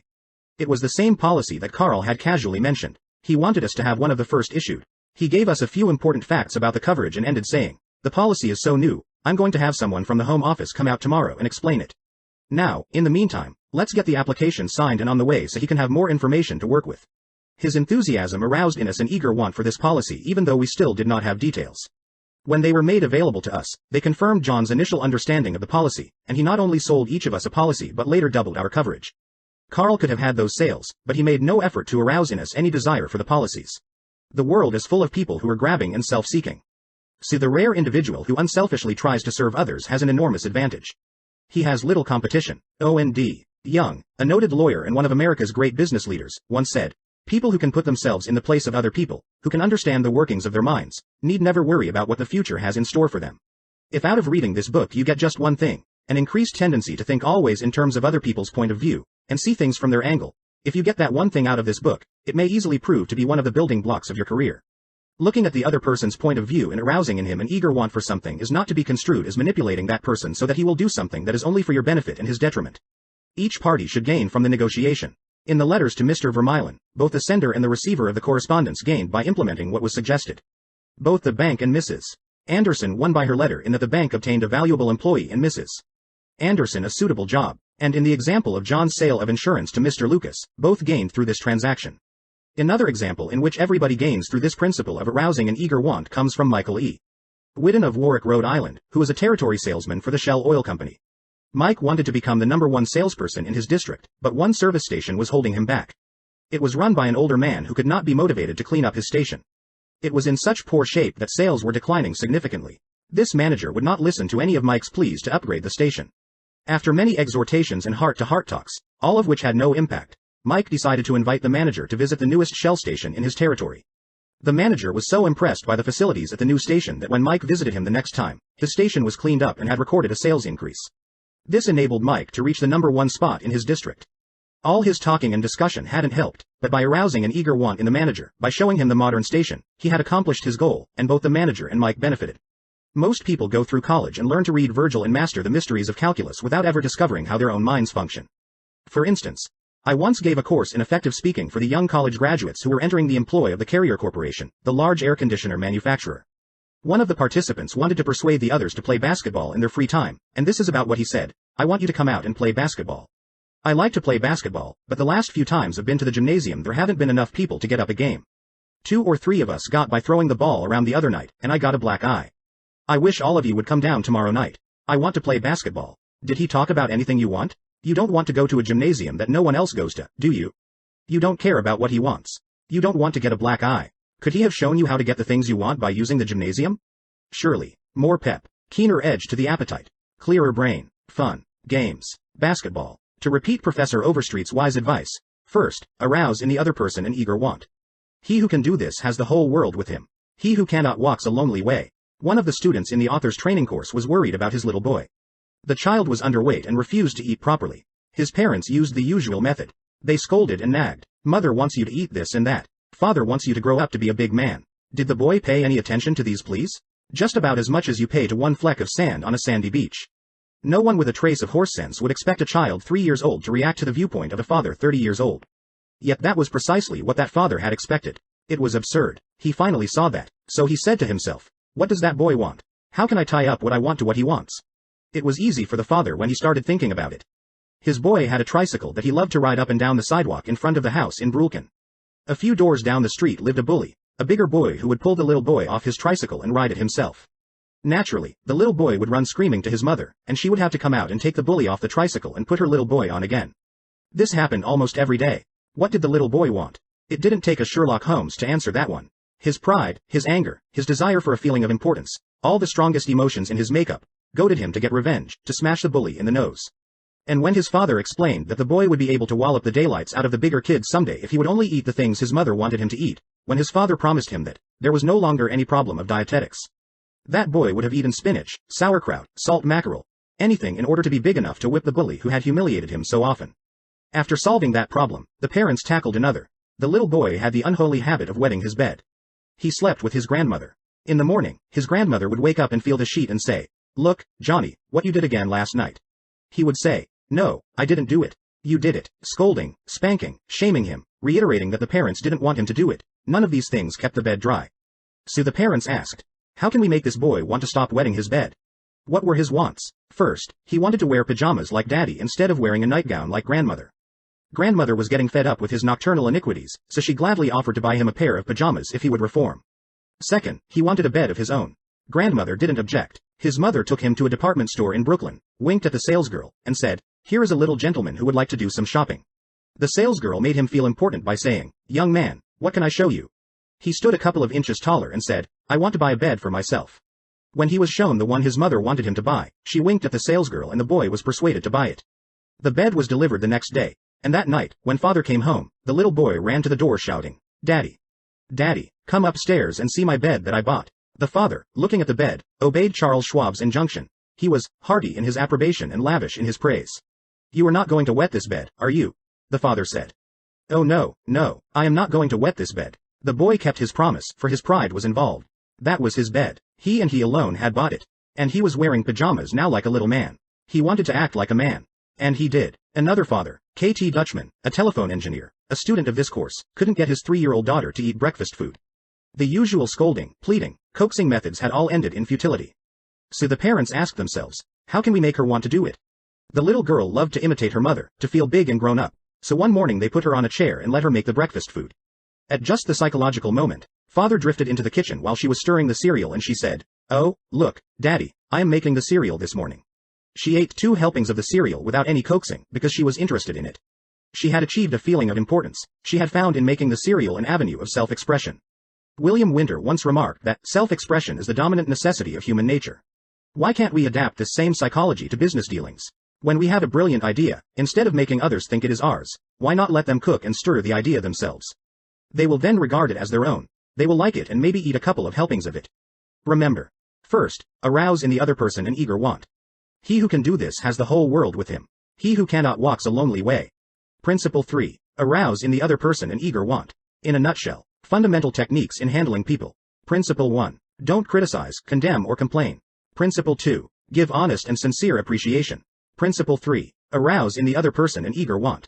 Part 2. 6 ways to make people like you.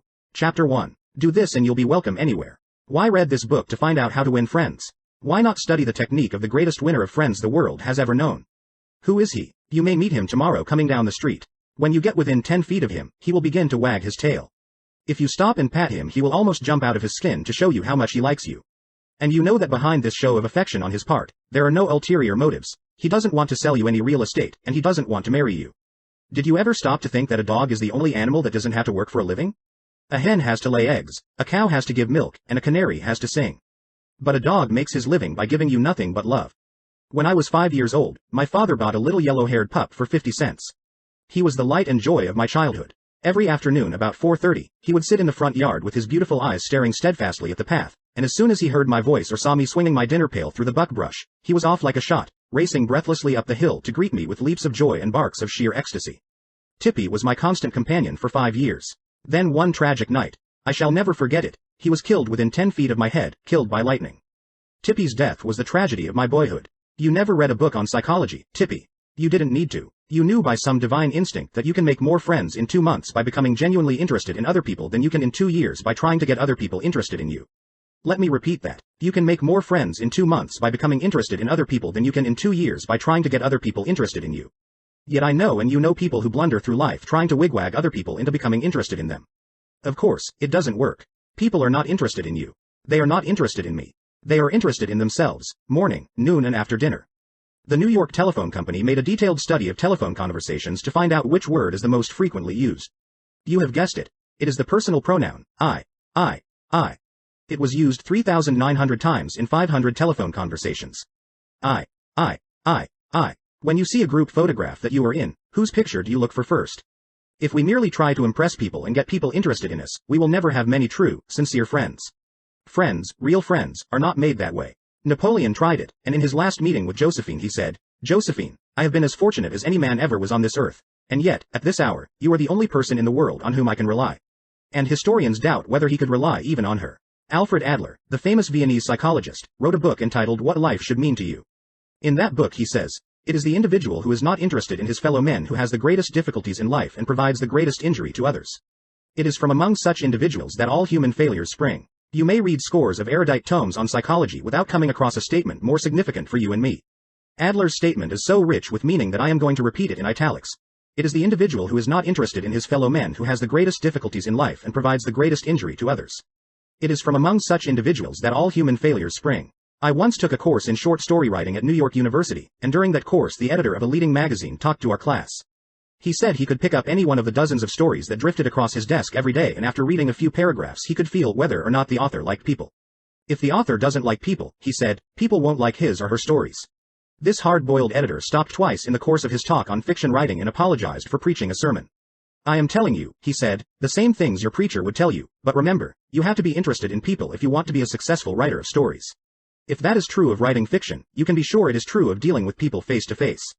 I spent an evening in the dressing room of Howard Thurston the last time he appeared on Broadway. Thurston was the acknowledged dean of magicians. For 40 years he had traveled all over the world, time and again, creating illusions, mystifying audiences, and making people gasp with astonishment. More than 60 million people had paid admission to his show, and he had made almost $2 million in profit. I asked Mr. Thurston to tell me the secret of his success. His schooling certainly had nothing to do with it, for he ran away from home as a small boy, became a hobo, rode in boxcars, slept in haystacks, begged his food from door to door, and learned to read by looking out of boxcars at signs along the railway. Did he have a superior knowledge of magic? No, he told me hundreds of books had been written about legerdemain and scores of people knew as much about it as he did. But he had two things that the others didn't have. First, he had the ability to put his personality across the footlights. He was a master showman. He knew human nature. Everything he did, every gesture, every intonation of his voice, every lifting of an eyebrow had been carefully rehearsed in advance, and his actions were timed to split seconds. But, in addition to that, Thurston had a genuine interest in people. He told me that many magicians would look at the audience and say to themselves, well, there is a bunch of suckers out there, a bunch of hicks. I'll fool them all right. But Thurston's method was totally different. He told me that every time he went on stage he said to himself, I am grateful because these people come to see me. They make it possible for me to make my living in a very agreeable way. I'm going to give them the very best I possibly can. He declared he never stepped in front of the footlights without first saying to himself over and over, I love my audience. I love my audience. Ridiculous? Absurd? You are privileged to think anything you like. I am merely passing it on to you without comment as a recipe used by one of the most famous magicians of all time. George Dyke of North Warren, Pennsylvania, was forced to retire from his service station business after 30 years when a new highway was constructed over the site of his station. It wasn't long before the idle days of retirement began to bore him, so he started filling in his time trying to play music and talk with many of the accomplished fiddlers. In his humble and friendly way he became generally interested in learning the background and interests of every musician he met.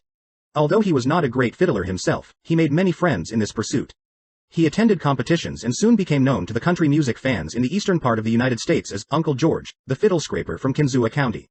When we heard Uncle George, he was 72 and enjoying every minute of his life. By having a sustained interest in other people, he created a new life for himself at a time when most people consider their productive years over.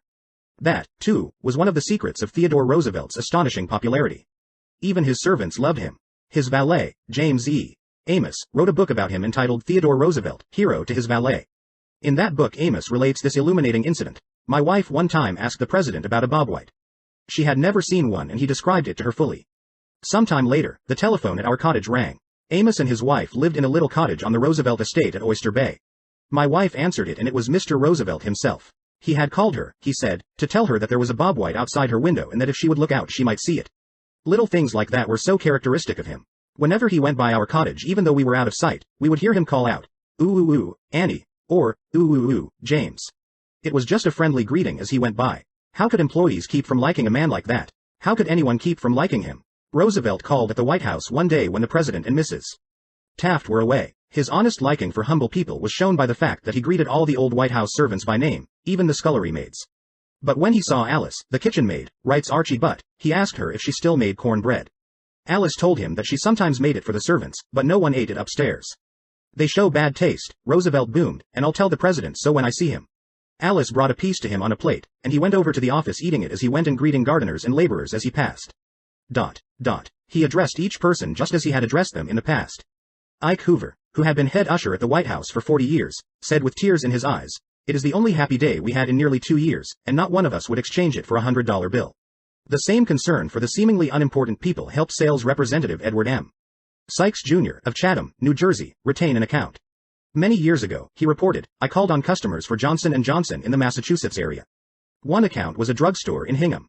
Whenever I went into this store I would always talk to the soda clerk and sales clerk for a few minutes before talking to the owner to obtain his order. One day I went up to the owner of the store, and he told me to leave as he was not interested in buying J&J products anymore because he felt they were concentrating their activities on food and discount stores to the detriment of the small drugstore. I left with my tail between my legs and drove around the town for several hours. Finally, I decided to go back and try at least to explain our position to the owner of the store. When I returned I walked in and as usual said hello to the soda clerk and sales clerk. When I walked up to the owner, he smiled at me and welcomed me back. He then gave me double the usual order. I looked at him with surprise and asked him what had happened since my visit only a few hours earlier. He pointed to the young man at the soda fountain and said that after I had left, the boy had come over and said that I was one of the few salespeople that called on the store that even bothered to say hello to him and to the others in the store.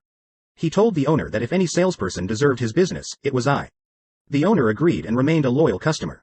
I never forgot that to be genuinely interested in other people is a most important quality for a salesperson to possess, for any person, for that matter. I have discovered from personal experience that one can win the attention and time and cooperation of even the most sought-after people by becoming genuinely interested in them.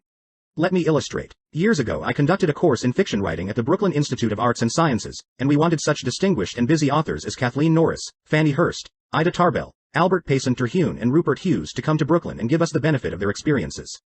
So we wrote them, saying we admired their work and were deeply interested in getting their advice and learning the secrets of their success. Each of these letters was signed by about 150 students. We said we realized that these authors were busy, too busy to prepare a lecture. So we enclosed a list of questions for them to answer about themselves and their methods of work. They liked that. Who wouldn't like it? So they left their homes and traveled to Brooklyn to give us a helping hand. By using the same method, I persuaded Leslie M. Shaw, Secretary of the Treasury in Theodore Roosevelt's cabinet, George W. Wickersham, Attorney General in Taft's cabinet, William Jennings Bryan, Franklin D. Roosevelt and many other prominent men to come to talk to the students of my courses in public speaking. All of us, be we workers in a factory, clerks in an office or even a king upon his throne, all of us like people who admire us. Take the German Kaiser, for example. At the close of World War I he was probably the most savagely and universally despised man on this earth. Even his own nation turned against him when he fled over into Holland to save his neck. The hatred against him was so intense that millions of people would have loved to tear him limb from limb or burn him at the stake. In the midst of all this forest fire of fury, one little boy wrote the Kaiser a simple, sincere letter glowing with kindliness and admiration. This little boy said that no matter what the others thought, he would always love Wilhelm as his emperor. The Kaiser was deeply touched by this letter and invited the little boy to come to see him. The boy came, so did his mother, and the Kaiser married her. That little boy didn't need to read a book on how to win friends and influence people. He knew how instinctively. If we want to make friends, let's put ourselves out to do things for other people. Things that require time, energy, unselfishness and thoughtfulness. When the Duke of Windsor was Prince of Wales, he was scheduled to tour South America, and before he started out on that tour he spent months studying Spanish so that he could make public talks in the language of the country, and the South Americans loved him for it. For years I made it a point to find out the birthdays of my friends. How? Although I haven't the foggiest bit of faith in astrology, I began by asking the other party whether he believed the date of one's birth has anything to do with character and disposition.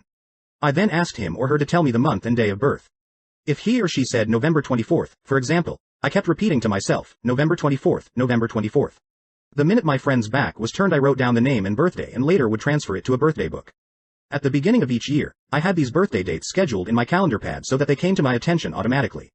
When the natal day arrived, there was my letter or telegram. What a hit it made. I was frequently the only person on earth who remembered. If we want to make friends, let's greet people with animation and enthusiasm. When somebody calls you on the telephone, use the same psychology. Say, hello, in tones that bespeak how pleased you are to have the person call. Many companies train their telephone operators to greet all callers in a tone of voice that radiates interest and enthusiasm. The caller feels the company is concerned about them. Let's remember that when we answer the telephone tomorrow. Showing a genuine interest in others not only wins friends for you, but may develop in its customers a loyalty to your company. In an issue of the publication of the National Bank of North America of New York, the following letter from Madeline Rosedale, a depositor, was published. 1. I would like you to know how much I appreciate your staff. Everyone is so courteous, polite and helpful. What a pleasure it is, after waiting on a long line, to have the teller greet you pleasantly. Last year my mother was hospitalized for 5 months. Frequently I went to Marie Petricello, a teller. She was concerned about my mother and inquired about her progress. Is there any doubt that Mrs. Rosedale will continue to use this bank? Charles R. Walters, of one of the large banks in New York City, was assigned to prepare a confidential report on a certain corporation. He knew of only one person who possessed the facts he needed so urgently. As Mr. Walters was ushered into the president's office, a young woman stuck her head through a door and told the president that she didn't have any stamps for him that day. I am collecting stamps for my 12-year-old son, the president explained to Mr. Walters. Mr. Walters stated his mission and began asking questions. The president was vague, general, nebulous. He didn't want to talk, and apparently nothing could persuade him to talk. The interview was brief and barren.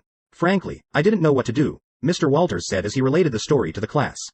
Then I remembered what his secretary had said to him, stamps, 12-year-old son. ... And I also recalled that the foreign department of our bank collected stamps taken from letters pouring in from every continent washed by the 7 seas. The next afternoon I called on this man and sent in word that I had some stamps for his boy. Was I ushered in with enthusiasm? Yes, sir. He couldn't have shaken my hand with more enthusiasm if he had been running for Congress. He radiated smiles and goodwill. My George will love this one, he kept saying as he fondled the stamps. And look at this. This is a treasure. We spent half an hour talking stamps and looking at a picture of his boy, and then he devoted more than an hour of his time to giving me every bit of information I wanted, without my even suggesting that he do it. He told me all he knew, and then called in his subordinates and questioned them. He telephoned some of his associates. He loaded me down with facts, figures, reports and correspondence. In the parlance of newspaper reporters, I had a scoop. Here is another illustration. C.M. Naffel Jr. of Philadelphia had tried for years to sell fuel to a large chain store organization. But the chain store company continued to purchase its fuel from an out-of-town dealer and haul it right past the door of Naffel's office. Mr. Naffel made a speech one night before one of my classes, pouring out his hot wrath upon chain stores, branding them as a curse to the nation. And still he wondered why he couldn't sell them. I suggested that he try different tactics. To put it briefly, this is what happened. We staged a debate between members of the course on whether the spread of the chain store is doing the country more harm than good. Naffel, at my suggestion, took the negative side. He agreed to defend the chain store, and then went straight to an executive of the chain store organization that he despised and said, I'm not here to try to sell fuel. I have come to ask you to do me a favor. He then told about his debate and said, I have come to you for help because I can't think of anyone else who would be more capable of giving me the facts I want. I'm anxious to win this debate, and I'll deeply appreciate whatever help you can give me. Here is the rest of the story in Mr. Naffel's own words. I had asked this man for precisely 1 minute of his time. It was with that understanding that he consented to see me. After I had stated my case, he motioned me to a chair and talked to me for exactly 1 hour and 47 minutes. He called in another executive who had written a book on chain stores. He wrote to the National Chain Store Association and secured for me a copy of a debate on the subject. He feels that the chain store is rendering a real service to humanity. He is proud of what he is doing for hundreds of communities. His eyes fairly glowed as he talked, and I must confess that he opened my eyes to things I had never even dreamed of. He changed my whole mental attitude. As I was leaving, he walked with me to the door, put his arm around my shoulder, wished me well in my debate, and asked me to stop in and see him again and let him know how I made out. The last words he said to me were, please see me again later in the spring. I should like to place an order with you for fuel. To me that was almost a miracle. Here he was offering to buy fuel without my even suggesting it. I had made more headway in 2 hours by becoming genuinely interested in him and his problems than I could have made in 10 years trying to get him interested in me and my product. You didn't discover a new truth. Mr. Naffel, for a long time ago, 100 years before Christ was born, a famous old Roman poet, Publilius Cyrus, remarked, we are interested in others when they are interested in us. A show of interest, as with every other principle of human relations, must be sincere. It must pay off not only for the person showing the interest, but for the person receiving the attention. It is a two-way street, both parties benefit. Martin Ginsburg, who took our course in Long Island, New York, reported how the special interest a nurse took in him profoundly affected his life. It was Thanksgiving Day and I was 10 years old. I was in a welfare ward of a city hospital and was scheduled to undergo major orthopedic surgery the next day. I knew that I could only look forward to months of confinement, convalescence and pain. My father was dead. My mother and I lived alone in a small apartment and we were on welfare.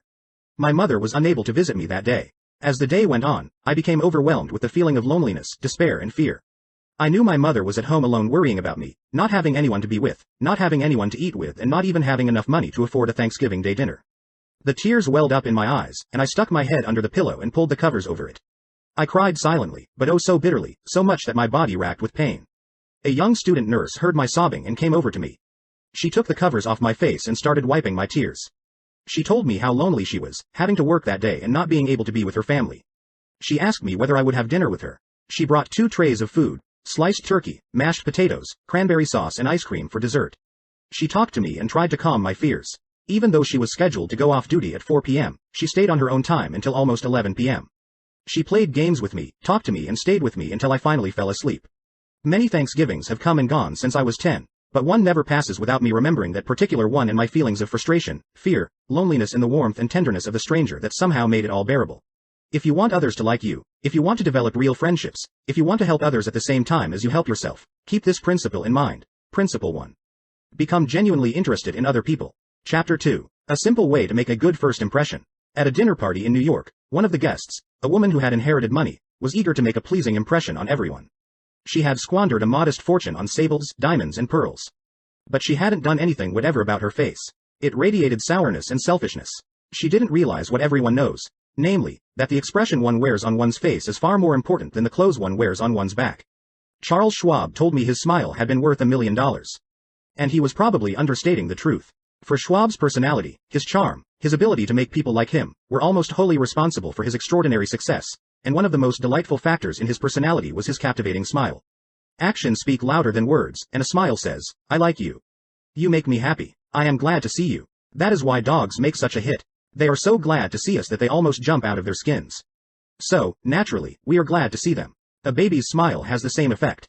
Have you ever been in a doctor's waiting room and looked around at all the glum faces waiting impatiently to be seen?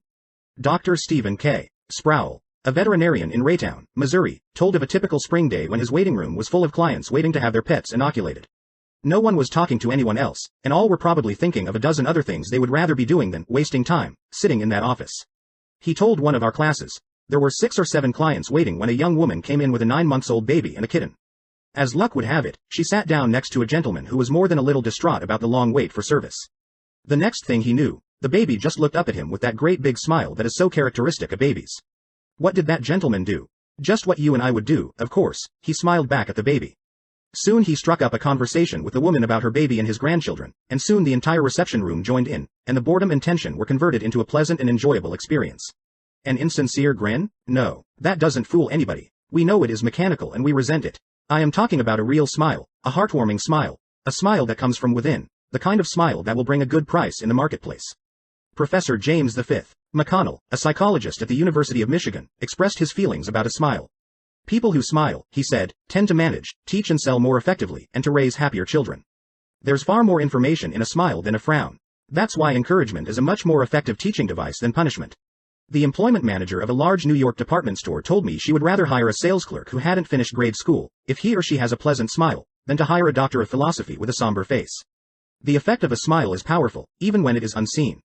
Telephone companies throughout the United States have a program called Phone Power, which is offered to employees who use the telephone for selling their services or products. In this program they suggest that you smile when talking on the phone. Your smile comes through in your voice.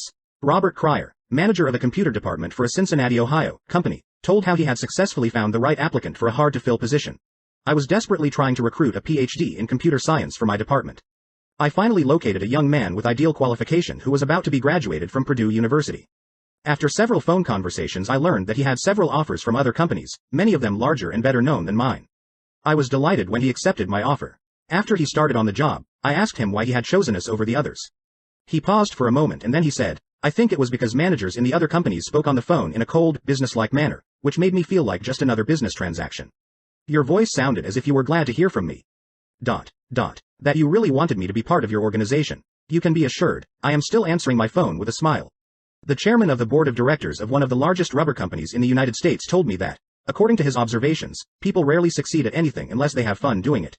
This industrial leader doesn't put much faith in the old adage that hard work alone is the magic key that will unlock the door to our desires.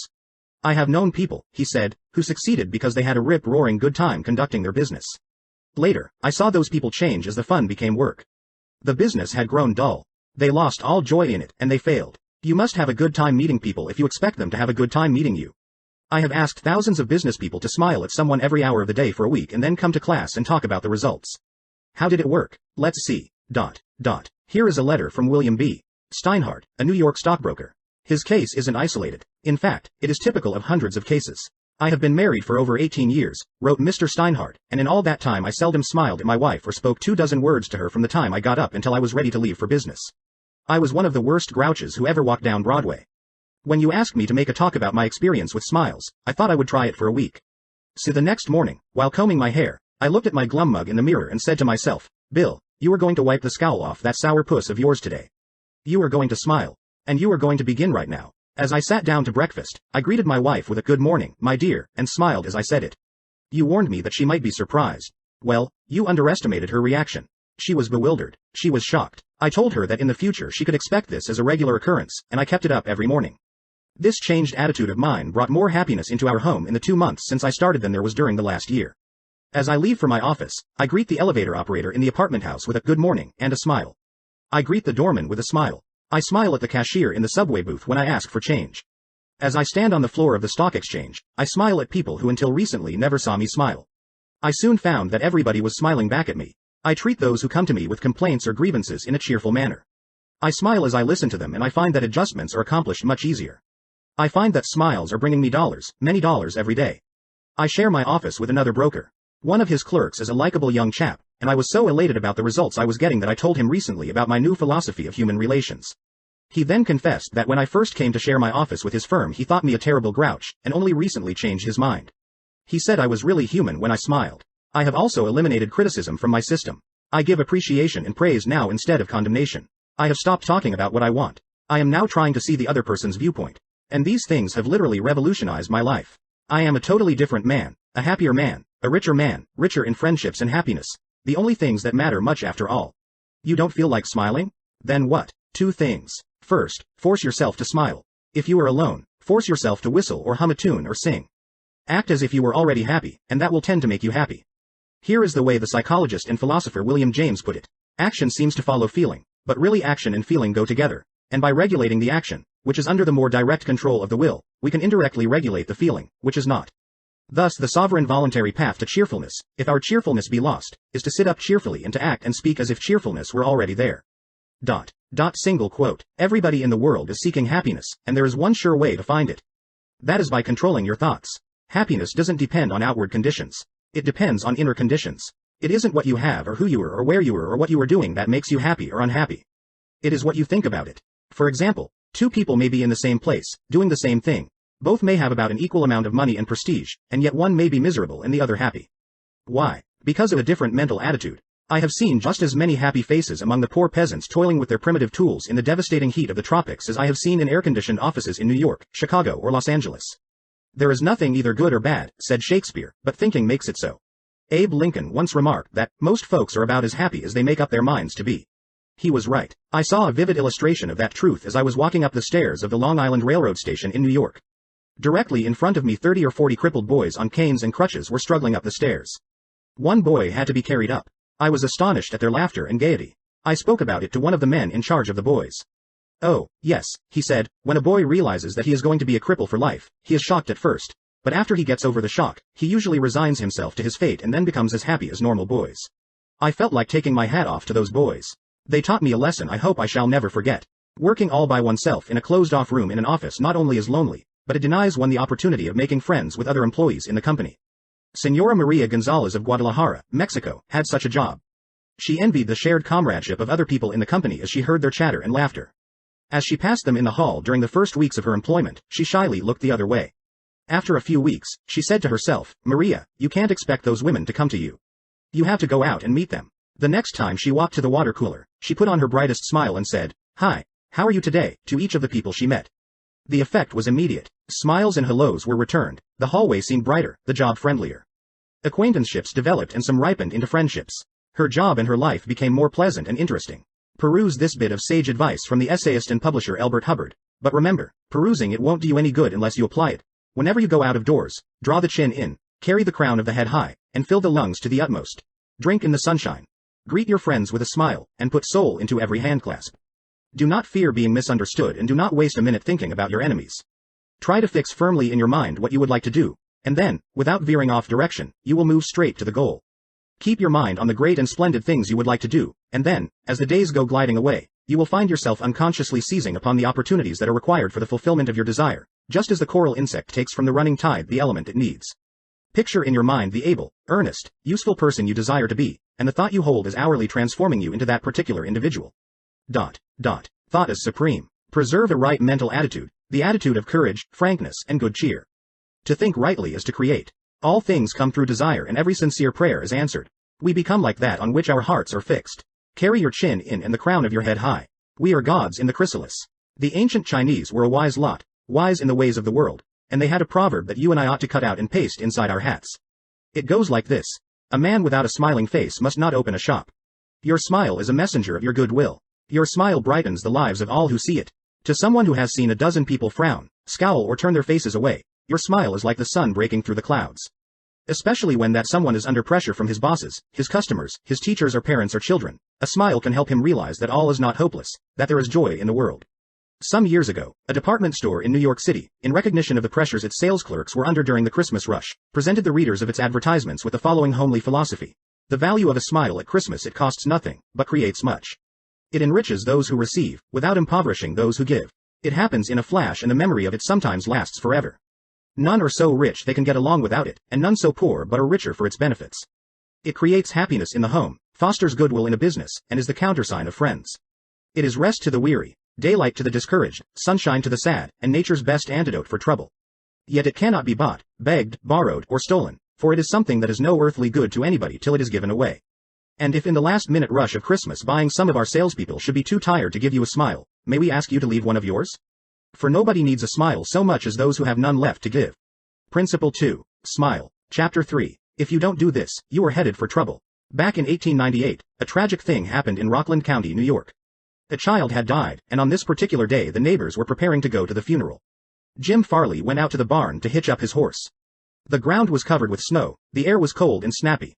The horse hadn't been exercised for days, and as he was led out to the watering trough, he wheeled playfully, kicked both his heels high in the air, and killed Jim Farley. So the little village of Stony Point had 2 funerals that week instead of 1. Jim Farley left behind him a widow and 3 boys, and a few $100s in insurance. His oldest boy, Jim, was 10, and he went to work in a brickyard, wheeling sand and pouring it into the molds and turning the brick on edge to be dried by the sun. This boy Jim never had a chance to get much education.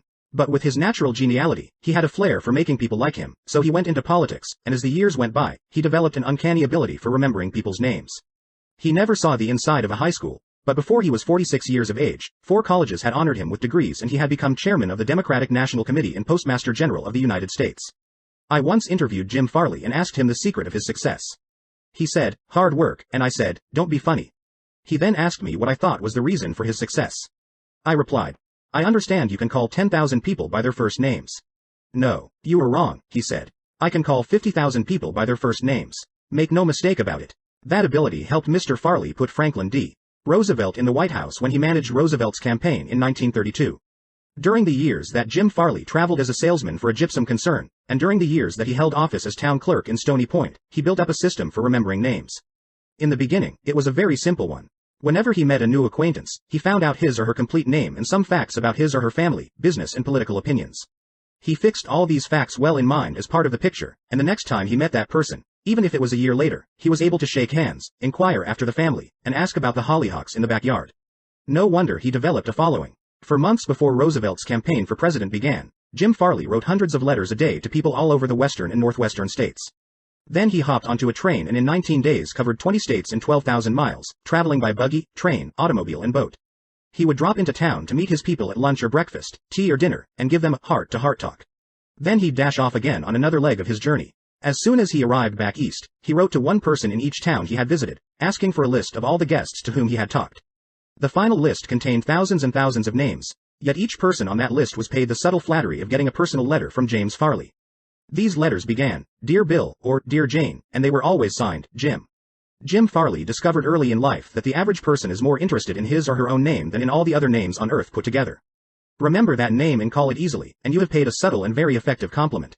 But forget it or misspell it, and you have placed yourself at a sharp disadvantage. For example, I once organized a public speaking course in Paris and sent form letters to all the American residents in the city. French typists with apparently little knowledge of English filled in the names and naturally they made blunders. One man, the manager of a large American bank in Paris, wrote me a scathing rebuke because his name had been misspelled.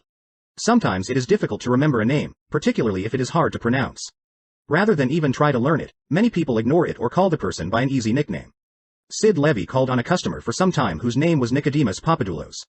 Most people just called him Nick. Levy told us. I made a special effort to say his name over several times to myself before I made my call. When I greeted him by his full name, "Good afternoon, Mr. Nicodemus Papadoulos," he was shocked. For what seemed like several minutes there was no reply from him at all. Finally, he said with tears rolling down his cheeks, "Mr. Levy, in all the 15 years I have been in this country, nobody has ever made the effort to call me by my right name." What was the reason for Andrew Carnegie's success? He was called the Steel King, yet he himself knew little about the manufacture of steel. He had hundreds of people working for him who knew far more about steel than he did. But he knew how to handle people, and that is what made him rich. Early in life, he showed a flair for organization, a genius for leadership. By the time he was 10, he too had discovered the astounding importance people place on their own name. And he used that discovery to win cooperation.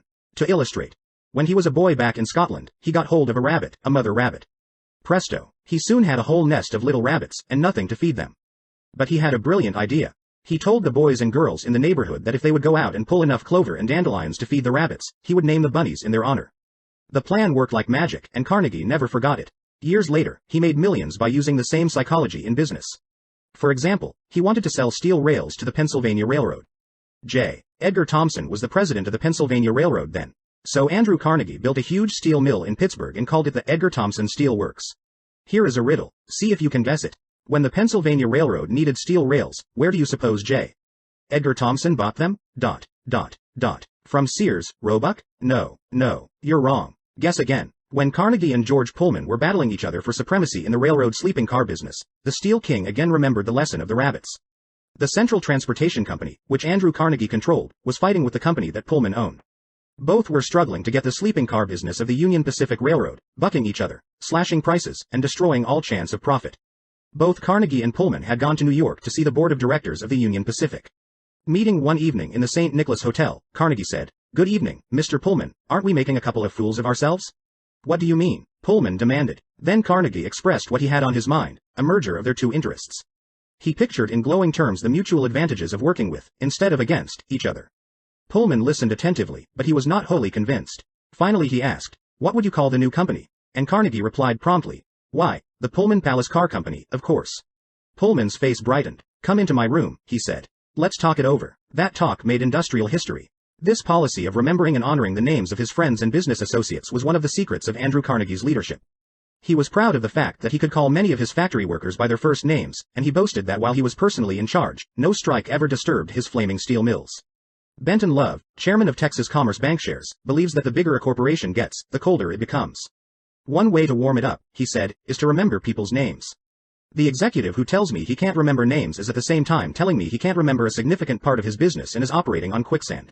Karen Kirsch of Rancho Palos Verde, California, a flight attendant for TWA, made it a practice to learn the names of as many passengers in her cabin as possible and use the name when serving them. This resulted in many compliments on her service expressed both to her directly and to the airline. One passenger wrote, "I haven't flown TWA for some time, but I'm going to start flying nothing but TWA from now on. You make me feel that your airline has become a very personalized airline and that is important to me." People are so proud of their names that they strive to perpetuate them at any cost.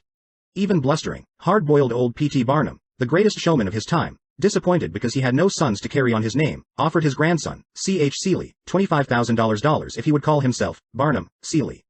For many centuries, nobles and magnates supported artists, musicians and authors so that their creative works would be dedicated to them. Libraries and museums owe their richest collections to people who cannot bear to think that their names might perish from the memory of the race. The New York Public Library has its Astor and Lenox collections. The Metropolitan Museum perpetuates the names of Benjamin Altman and J.P. Morgan. And nearly every church is beautified by stained glass windows commemorating the names of their donors. Many of the buildings on the campus of most universities bear the names of donors who contributed large sums of money for this honor. Most people don't remember names, for the simple reason that they don't take the time and energy necessary to concentrate and repeat and fix names indelibly in their minds. They make excuses for themselves, they are too busy. But they were probably no busier than Franklin D. Roosevelt, and he took time to remember and recall even the names of mechanics with whom he came into contact. To illustrate, the Chrysler organization built a special car for Mr. Roosevelt, who could not use a standard car because his legs were paralyzed. W.F. Chamberlain and a mechanic delivered it to the White House. I have in front of me a letter from Mr. Chamberlain relating his experiences. I taught President Roosevelt how to handle a car with a lot of unusual gadgets, but he taught me a lot about the fine art of handling people. When I called at the White House, Mr. Chamberlain writes, the president was extremely pleasant and cheerful. He called me by name, made me feel very comfortable, and particularly impressed me with the fact that he was vitally interested in things I had to show him and tell him. The car was so designed that it could be operated entirely by hand. A crowd gathered around to look at the car, and he remarked, I think it is marvelous. All you have to do is to touch a button and it moves away and you can drive it without effort. I think it is grand. I don't know what makes it go. I'd love to have the time to tear it down and see how it works. When Roosevelt's friends and associates admired the machine, he said in their presence, Mr. Chamberlain, I certainly appreciate all the time and effort you have spent in developing this car. It is a mighty fine job. He admired the radiator, the special rear vision mirror and clock, the special spotlight, the kind of upholstery, the sitting position of the driver's seat, the special suitcases in the trunk with his monogram on each suitcase. In other words, he took notice of every detail to which he knew I had given considerable thought. He made a point of bringing these various pieces of equipment to the attention of Mrs. Roosevelt, Miss Perkins, the Secretary of Labor, and his secretary. He even brought the old White House porter into the picture by saying, George, you want to take particularly good care of the suitcases. When the driving lesson was finished, the president turned to me and said, well, Mr. Chamberlain, I have been keeping the Federal Reserve Board waiting 30 minutes. I guess I had better get back to work. I took a mechanic with me to the White House. He was introduced to Roosevelt when he arrived. He didn't talk to the president, and Roosevelt heard his name only once. He was a shy chap, and he kept in the background. But before leaving us, the president looked for the mechanic, shook his hand, called him by name, and thanked him for coming to Washington. And there was nothing perfunctory about his thanks. He meant what he said.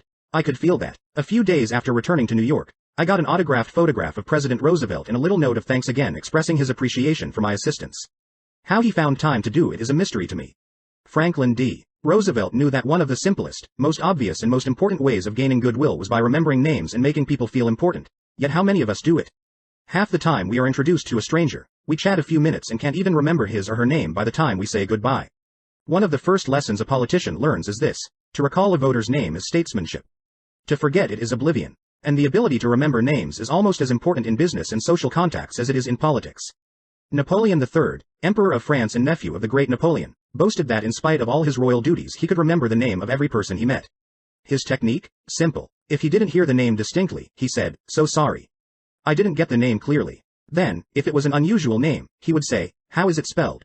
During the conversation, he took the trouble to repeat the name several times, and tried to associate it in his mind with the person's features, expression and general appearance. If the person was someone of importance, Napoleon went to even further pains. As soon as His Royal Highness was alone, he wrote the name down on a piece of paper, looked at it, concentrated on it, fixed it securely in his mind, and then tore up the paper.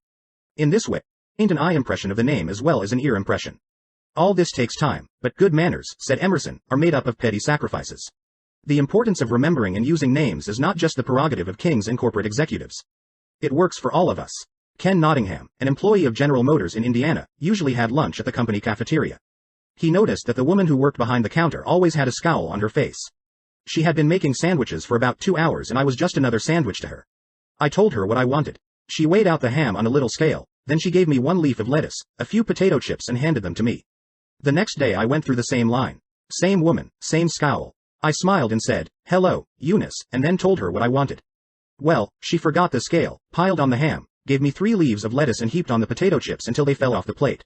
We should be aware of the magic contained in a name and realize that this single item is wholly and completely owned by the person with whom we are dealing. And nobody else. The name sets the individual apart. It makes him or her unique among all others. The information we are imparting or the request we are making takes on a special importance when we approach the situation with the name of the individual. From the waitress to the senior executive, the name will work magic as we deal with others. Principle 3. Remember that a person's name is to that person the sweetest and most important sound in any language. Chapter 4. An easy way to become a good conversationalist. Some time ago, I attended a bridge party. I don't play bridge, and there was a woman there who didn't play bridge either. She had discovered that I had once been Lowell Thomas's manager before he went on the radio and that I had traveled in Europe a great deal while helping him prepare the illustrated travel talks he was then delivering. So she said, "Oh, Mr. Carnegie, I do want you to tell me about all the wonderful places you have visited and the sights you have seen." As we sat down on the sofa, she remarked that she and her husband had recently returned from a trip to Africa. Africa, I exclaimed. How interesting. I've always wanted to see Africa, but I never got there except for a 24-hour stay once in Algiers. Tell me, did you visit the big game country? Yes? How fortunate. I envy you. Do tell me about Africa. That kept her talking for 45 minutes. She never again asked me where I had been or what I had seen. She didn't want to hear me talk about my travels. All she wanted was an interested listener, so she could expand her ego and tell about where she had been. Was she unusual? No. Many people are like that. For example, I met a distinguished botanist at a dinner party given by a New York book publisher. I had never talked with a botanist before, and I found him fascinating. I literally sat on the edge of my chair and listened while he spoke of exotic plants and experiments in developing new forms of plant life in indoor gardens, and even told me astonishing facts about the humble potato. I had a small indoor garden of my own, and he was good enough to tell me how to solve some of my problems. As I said, we were at a dinner party. There must have been a dozen other guests, but I violated all the canons of courtesy, ignored everyone else, and talked for hours to the botanist. Midnight came. I said good night to everyone and departed. The botanist then turned to our host and paid me several flattering compliments. I was most stimulating. I was this and I was that, and he ended by saying I was a most interesting conversationalist. An interesting conversationalist? Why, I had said hardly anything at all. I couldn't have said anything if I had wanted to without changing the subject, for I didn't know any more about botany than I knew about the anatomy of a penguin. But I had done this. I had listened intently. I had listened because I was genuinely interested. And he felt it. Naturally that pleased him. That kind of listening is one of the highest compliments we can pay anyone. Few human beings, wrote Jack Woodford in Strangers in Love, few human beings are proof against the implied flattery of rapt attention. I went even further than giving him rapt attention. I was hearty in my approbation and lavish in my praise. I told him that I had been immensely entertained and instructed, and I had. I told him I wished I had his knowledge, and I did. I told him that I should love to wander the fields with him, and I have. I told him I must see him again, and I did. And so I had him thinking of me as a good conversationalist when, in reality, I had been merely a good listener and had encouraged him to talk. What is the secret, the mystery, of a successful business interview? Well, according to former Harvard President Charles W. Eliot, there is no mystery about successful business intercourse. Exclusive attention to the person who is speaking to you is very important. Nothing else is so flattering as that. Eliot himself was a past master of the art of listening. Henry James, one of America's first great novelists, recalled, Dr. Eliot's listening was not mere silence, but a form of activity. Sitting very erect on the end of his spine with hands joined in his lap, making no movement except that he revolved his thumbs around each other faster or slower, he faced his interlocutor and seemed to be hearing with his eyes as well as his ears. He listened with his mind and attentively considered what you had to say while you said it. At the end of an interview, the person who had talked to him felt that he had had his say. Self-evident, isn't it? You don't have to study for 4 years in Harvard to discover that. Yet I know and you know department store owners who will rent expensive space, buy their goods economically, dress their windows appealingly, spend thousands of dollars in advertising and then hire clerks who haven't the sense to be good listeners, clerks who interrupt customers, contradict them, irritate them, and all but drive them from the store. The department store in Chicago almost lost a regular customer who spent several $1,000s each year in that store because a sales clerk wouldn't listen. Mrs. Henrietta Douglas, who took our course in Chicago, had purchased a coat at a special sale. After she had brought it home, she noticed that there was a tear in the lining. She came back the next day and asked the sales clerk to exchange it. The clerk refused even to listen to her complaint. You bought this at a special sale, she said. She pointed to a sign on the wall. Read that, she exclaimed. All sales are final. Once you bought it, you have to keep it. Sew up the lining yourself. But this was damaged merchandise, Mrs. Douglas complained. Makes no difference, the clerk interrupted. Final's final. Mrs. Douglas was about to walk out indignantly, swearing never to return to that store ever, when she was greeted by the department manager, who knew her from her many years of patronage. Mrs. Douglas told her what had happened. The manager listened attentively to the whole story, examined the coat and then said, Special sales are final, so we can dispose of merchandise at the end of the season. But this no return policy does not apply to damaged goods. We will certainly repair or replace the lining, or if you prefer, give you your money back. What a difference in treatment. If that manager had not come along and listened to the customer, a long-term patron of that store could have been lost forever. Listening is just as important in one's home life as in the world of business. Millie Esposito of Croton-on-Hudson, New York, made it her business to listen carefully when one of her children wanted to speak with her. One evening she was sitting in the kitchen with her son, Robert, and after a brief discussion of something that was on his mind, Robert said, Mom, I know that you love me very much. Mrs. Esposito was touched and said, Of course I love you very much. Did you doubt it? Robert responded. No, but I really know you love me because whenever I want to talk to you about something you stop whatever you are doing and listen to me. The chronic kicker, even the most violent critic, will frequently soften and be subdued in the presence of a patient, sympathetic listener. A listener who will be silent while the irate fault-finder dilates like a king cobra and spews the poison out of his system. To illustrate, the New York Telephone Company discovered a few years ago that it had to deal with one of the most vicious customers who ever cursed a customer service representative. And he did curse. He raved. He threatened to tear the phone out by its roots. He refused to pay certain charges that he declared were false. He wrote letters to the newspapers. He filed innumerable complaints with the Public Service Commission, and he started several suits against the telephone company. At last, one of the company's most skillful troubleshooters was sent to interview this stormy petrel. This troubleshooter listened and let the cantankerous customer enjoy himself pouring out his tirade. The telephone representative listened and said, yes, and sympathized with his grievance. He raved on and I listened for nearly 3 hours, the troubleshooter said as he related his experiences before one of the author's classes. Then I went back and listened some more. I interviewed him 4 times, and before the 4th visit was over I had become a charter member of an organization he was starting. He called it the Telephone Subscribers Protective Association. I am still a member of this organization, and, so far as I know, I'm the only member in the world today besides Mr. I listened and sympathized with him on every point that he had made during these interviews. He had never had a telephone representative talk with him that way before, and he became almost friendly. The point on which I went to see him was not even mentioned on the first visit, nor was it mentioned on the second or third, but upon the 4th interview, I closed the case completely. He paid all his bills in full, and for the first time in the history of his difficulties with the telephone company he voluntarily withdrew his complaints from the Public Service Commission. Doubtless Mr. had considered himself a holy crusader, defending the public rights against callous exploitation. But in reality, what he had really wanted was a feeling of importance. He got this feeling of importance at first by kicking and complaining. But as soon as he got his feeling of importance from a representative of the company, his imagined grievances vanished into thin air. One morning years ago, an angry customer stormed into the office of Julian F. Detmer, founder of the Detmer Woolen Company, which later became the world's largest distributor of woolens to the tailoring trade.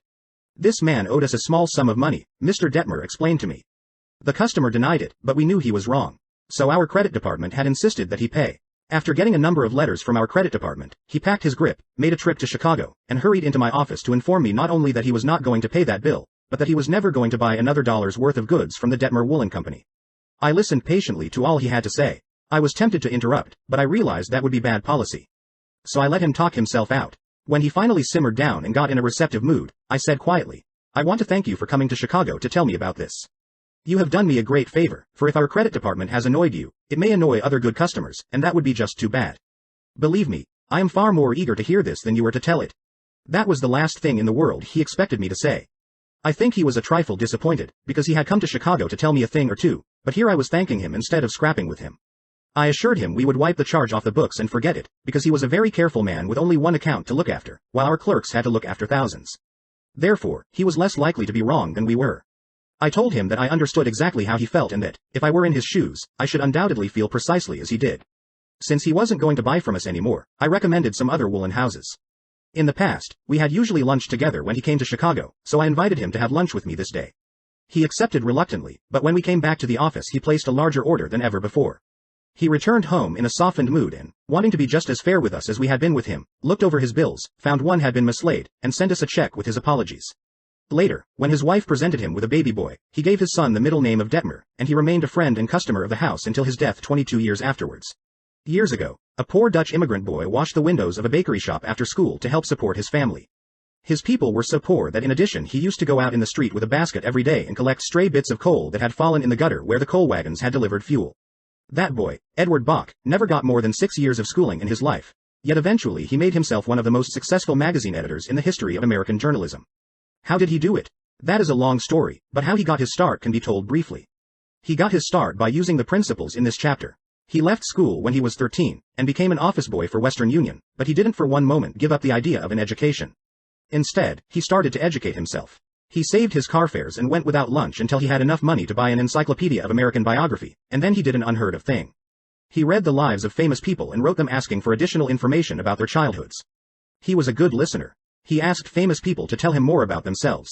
He wrote General James A. Garfield, who was then running for president, and asked if it was true that he was once a towboy on a canal, and Garfield replied. He wrote General Grant asking about a certain battle, and Grant drew a map for him and invited this 14-year-old boy to dinner and spent the evening talking to him. Soon our Western Union messenger boy was corresponding with many of the most famous people in the nation. Ralph Waldo Emerson, Oliver Wendell Holmes, Longfellow, Mrs. Abraham Lincoln, Louisa May Alcott, General Sherman and Jefferson Davis.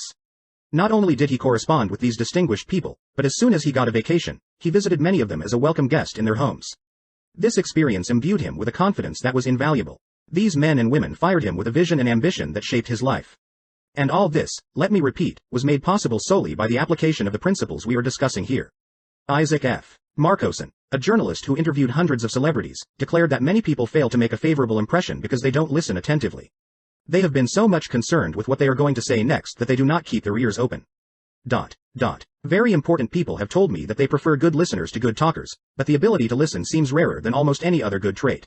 And not only important personages crave a good listener, but ordinary folk do too. As the Reader's Digest once said, many persons call a doctor when all they want is an audience. During the darkest hours of the Civil War, Lincoln wrote to an old friend in Springfield, Illinois, asking him to come to Washington. Lincoln said he had some problems he wanted to discuss with him. The old neighbor called at the White House, and Lincoln talked to him for hours about the advisability of issuing a proclamation freeing the slaves. Lincoln went over all the arguments for and against such a move, and then read letters and newspaper articles, some denouncing him for not freeing the slaves and others denouncing him for fear he was going to free them. After talking for hours, Lincoln shook hands with his old neighbor, said good night, and sent him back to Illinois without even asking for his opinion. Lincoln had done all the talking himself. That seemed to clarify his mind. He seemed to feel easier after that talk, the old friend said. Lincoln hadn't wanted advice. He had wanted merely a friendly, sympathetic listener to whom he could unburden himself. That's what we all want when we are in trouble. That is frequently all the irritated customer wants, and the dissatisfied employee or the hurt friend. One of the great listeners of modern times was Sigmund Freud. A man who met Freud described his manner of listening. It struck me so forcibly that I shall never forget him. He had qualities which I had never seen in any other man. Never had I seen such concentrated attention. There was none of the piercing, soul-penetrating gaze business. His eyes were mild and genial. His voice was low and kind. His gestures were few, but the attention he gave me, his appreciation of what I said, even when I said it badly, was extraordinary. You've no idea what it meant to be listened to like that. If you want to know how to make people shun you and laugh at you behind your back and even despise you, here is the recipe. Never listen to anyone for long. Talk incessantly about yourself. If you have an idea while the other person is talking, don't wait for him or her to finish. Bust right in and interrupt in the middle of a sentence. Do you know people like that? I do, unfortunately, and the astonishing part of it is that some of them are prominent. Bores, that is all they are. Bores intoxicated with their own egos, drunk with a sense of their own importance. People who talk only of themselves think only of themselves. And those people who think only of themselves, Dr. Nicholas Murray Bootley, longtime president of Columbia University, said, are hopelessly uneducated. They are not educated, said Dr. Butler, no matter how instructed they may be. So if you aspire to be a good conversationalist, be an attentive listener. To be interesting, be interested. Ask questions that other persons will enjoy answering. Encourage them to talk about themselves and their accomplishments. Remember that the people you are talking to are 100 times more interested in themselves and their wants and problems than they are in you and your problems. A person's toothache means more to that person than a famine in China which kills 1 million people. A boil on one's neck interests one more than 40 earthquakes in Africa. Think of that the next time you start a conversation. Principle 4. Be a good listener. Encourage others to talk about themselves. Chapter 5. How to interest people. Everyone who was ever a guest of Theodore Roosevelt was astonished at the range and diversity of his knowledge. Whether his visitor was a cowboy or a rough rider, a New York politician or a diplomat, Roosevelt knew what to say. And how was it done? The answer was simple. Whenever Roosevelt expected a visitor, he sat up late the night before, reading up on the subject in which he knew his guest was particularly interested. For Roosevelt knew, as all leaders know, that the royal road to a person's heart is to talk about the things he or she treasures most. The genial William Lyon Phelps, essayist and professor of literature at Yale, learned this lesson early in life. When I was 8 years old and was spending a weekend visiting my Aunt Libby Linsley at her home in Stratford on the Housatonic, he wrote in his essay on human nature, a middle-aged man called one evening, and after a polite skirmish with my aunt, he devoted his attention to me. At that time, I happened to be excited about boats, and the visitor discussed the subject in a way that seemed particularly interesting. After he left, I spoke of him with enthusiasm. What a man! My aunt informed me he was a New York lawyer, that he cared nothing whatever about boats, that he took not the slightest interest in the subject. But why then did he talk all the time about boats? Because he is a gentleman. He saw you were interested in boats, and he talked about the things he knew would interest and please you. He made himself agreeable, and William Lyon Phelps added, first never forgot my aunt's remark. As I write this chapter, I have before me a letter from Edward L. Challeef, who was active in Boy Scout work. One day I found I needed a favor, wrote Mr. Challeef. A big Scout jamboree was coming off in Europe, and I wanted the president of one of the largest corporations in America to pay the expenses of one of my boys for the trip. Fortunately, just before I went to see this man, I heard that he had drawn a check for $1 million, and that after it was cancelled, he had it framed. So the first thing I did when I entered his office was to ask to see the check. A check for $1 million. I told him I never knew that anybody had ever written such a check, and that I wanted to tell my boys that I had actually seen a check for $1 million. He gladly showed it to me. I admired it and asked him to tell me all about how it happened to be drawn. You notice, don't you, that Mr. Challeef didn't begin by talking about the Boy Scouts, or the jamboree in Europe, or what it was he wanted. He talked in terms of what interested the other man. Here's the result. Presently, the man I was interviewing said, "Oh, by the way, what was it you wanted to see me about?" So I told him. To my vast surprise, Mr. Chalif continues, he not only granted immediately what I asked for, but much more. I had asked him to send only one boy to Europe, but he sent 5 boys and myself, gave me a letter of credit for $1,000 and told us to stay in Europe for 7 weeks. He also gave me letters of introduction to his branch presidents, putting them at our service, and he himself met us in Paris and showed us the town. Since then, he has given jobs to some of the boys whose parents were in want, and he is still active in our group. Yet I know if I hadn't found out what he was interested in, and got him warmed up first, I wouldn't have found him 1/10 as easy to approach. Is this a valuable technique to use in business? Is it? Let's see. Take Henry G. Devernoy of Devernoy & Sons, a wholesale baking firm in New York. Mr. Devernoy had been trying to sell bread to a certain New York hotel. He had called on the manager every week for 4 years. He went to the same social affairs the manager attended. He even took rooms in the hotel and lived there in order to get the business. But he failed. Then, said Mr. Devernoy, after studying human relations, I resolved to change my tactics. I decided to find out what interested this man, what caught his enthusiasm. I discovered he belonged to a society of hotel executives called the Hotel Greeters of America. He not only belonged, but his bubbling enthusiasm had made him president of the organization, and the president of the International Greeters. No matter where its conventions were held, he would be there. So when I saw him the next day, I began talking about the greeters. What a response I got. What a response. He talked to me for half an hour about the greeters, his tones vibrant with enthusiasm. I could plainly see that this society was not only his hobby, it was the passion of his life. Before I left his office, he had sold me a membership in his organization. In the meantime, I had said nothing about bread. But a few days later, the steward of his hotel phoned me to come over with samples and prices. I don't know what you did to the old boy, the steward greeted me, but he sure is sold on you. Think of it, I had been drumming at that man for 4 years, trying to get his business, and I'd still be drumming at him if I hadn't finally taken the trouble to find out what he was interested in, and what he enjoyed talking about. Edward E. Harriman of Hagerstown, Maryland, chose to live in the beautiful Cumberland Valley of Maryland after he completed his military service. Unfortunately, at that time there were few jobs available in the area. A little research uncovered the fact that a number of companies in the area were either owned or controlled by an unusual business maverick, R.J. Funkhauser, whose rise from poverty to riches intrigued Mr. Harriman. However, he was known for being inaccessible to job seekers. Mr. Harriman wrote, I interviewed a number of people and found that his major interest was anchored in his drive for power and money. Since he protected himself from people like me by use of a dedicated and stern secretary, I studied her interests and goals, and only then I paid an unannounced visit at her office. She had been Mr. Funkhauser's orbiting satellite for about 15 years. When I told her I had a proposition for him which might translate itself into financial and political success for him, she became enthused. I also conversed with her about her constructive participation in his success. After this conversation, she arranged for me to meet Mr. Funkhauser. I entered his huge and impressive office determined not to ask directly for a job. He was seated behind a large carved desk and thundered at me, "How about it, young man?" I said, "Mr. Funkhauser,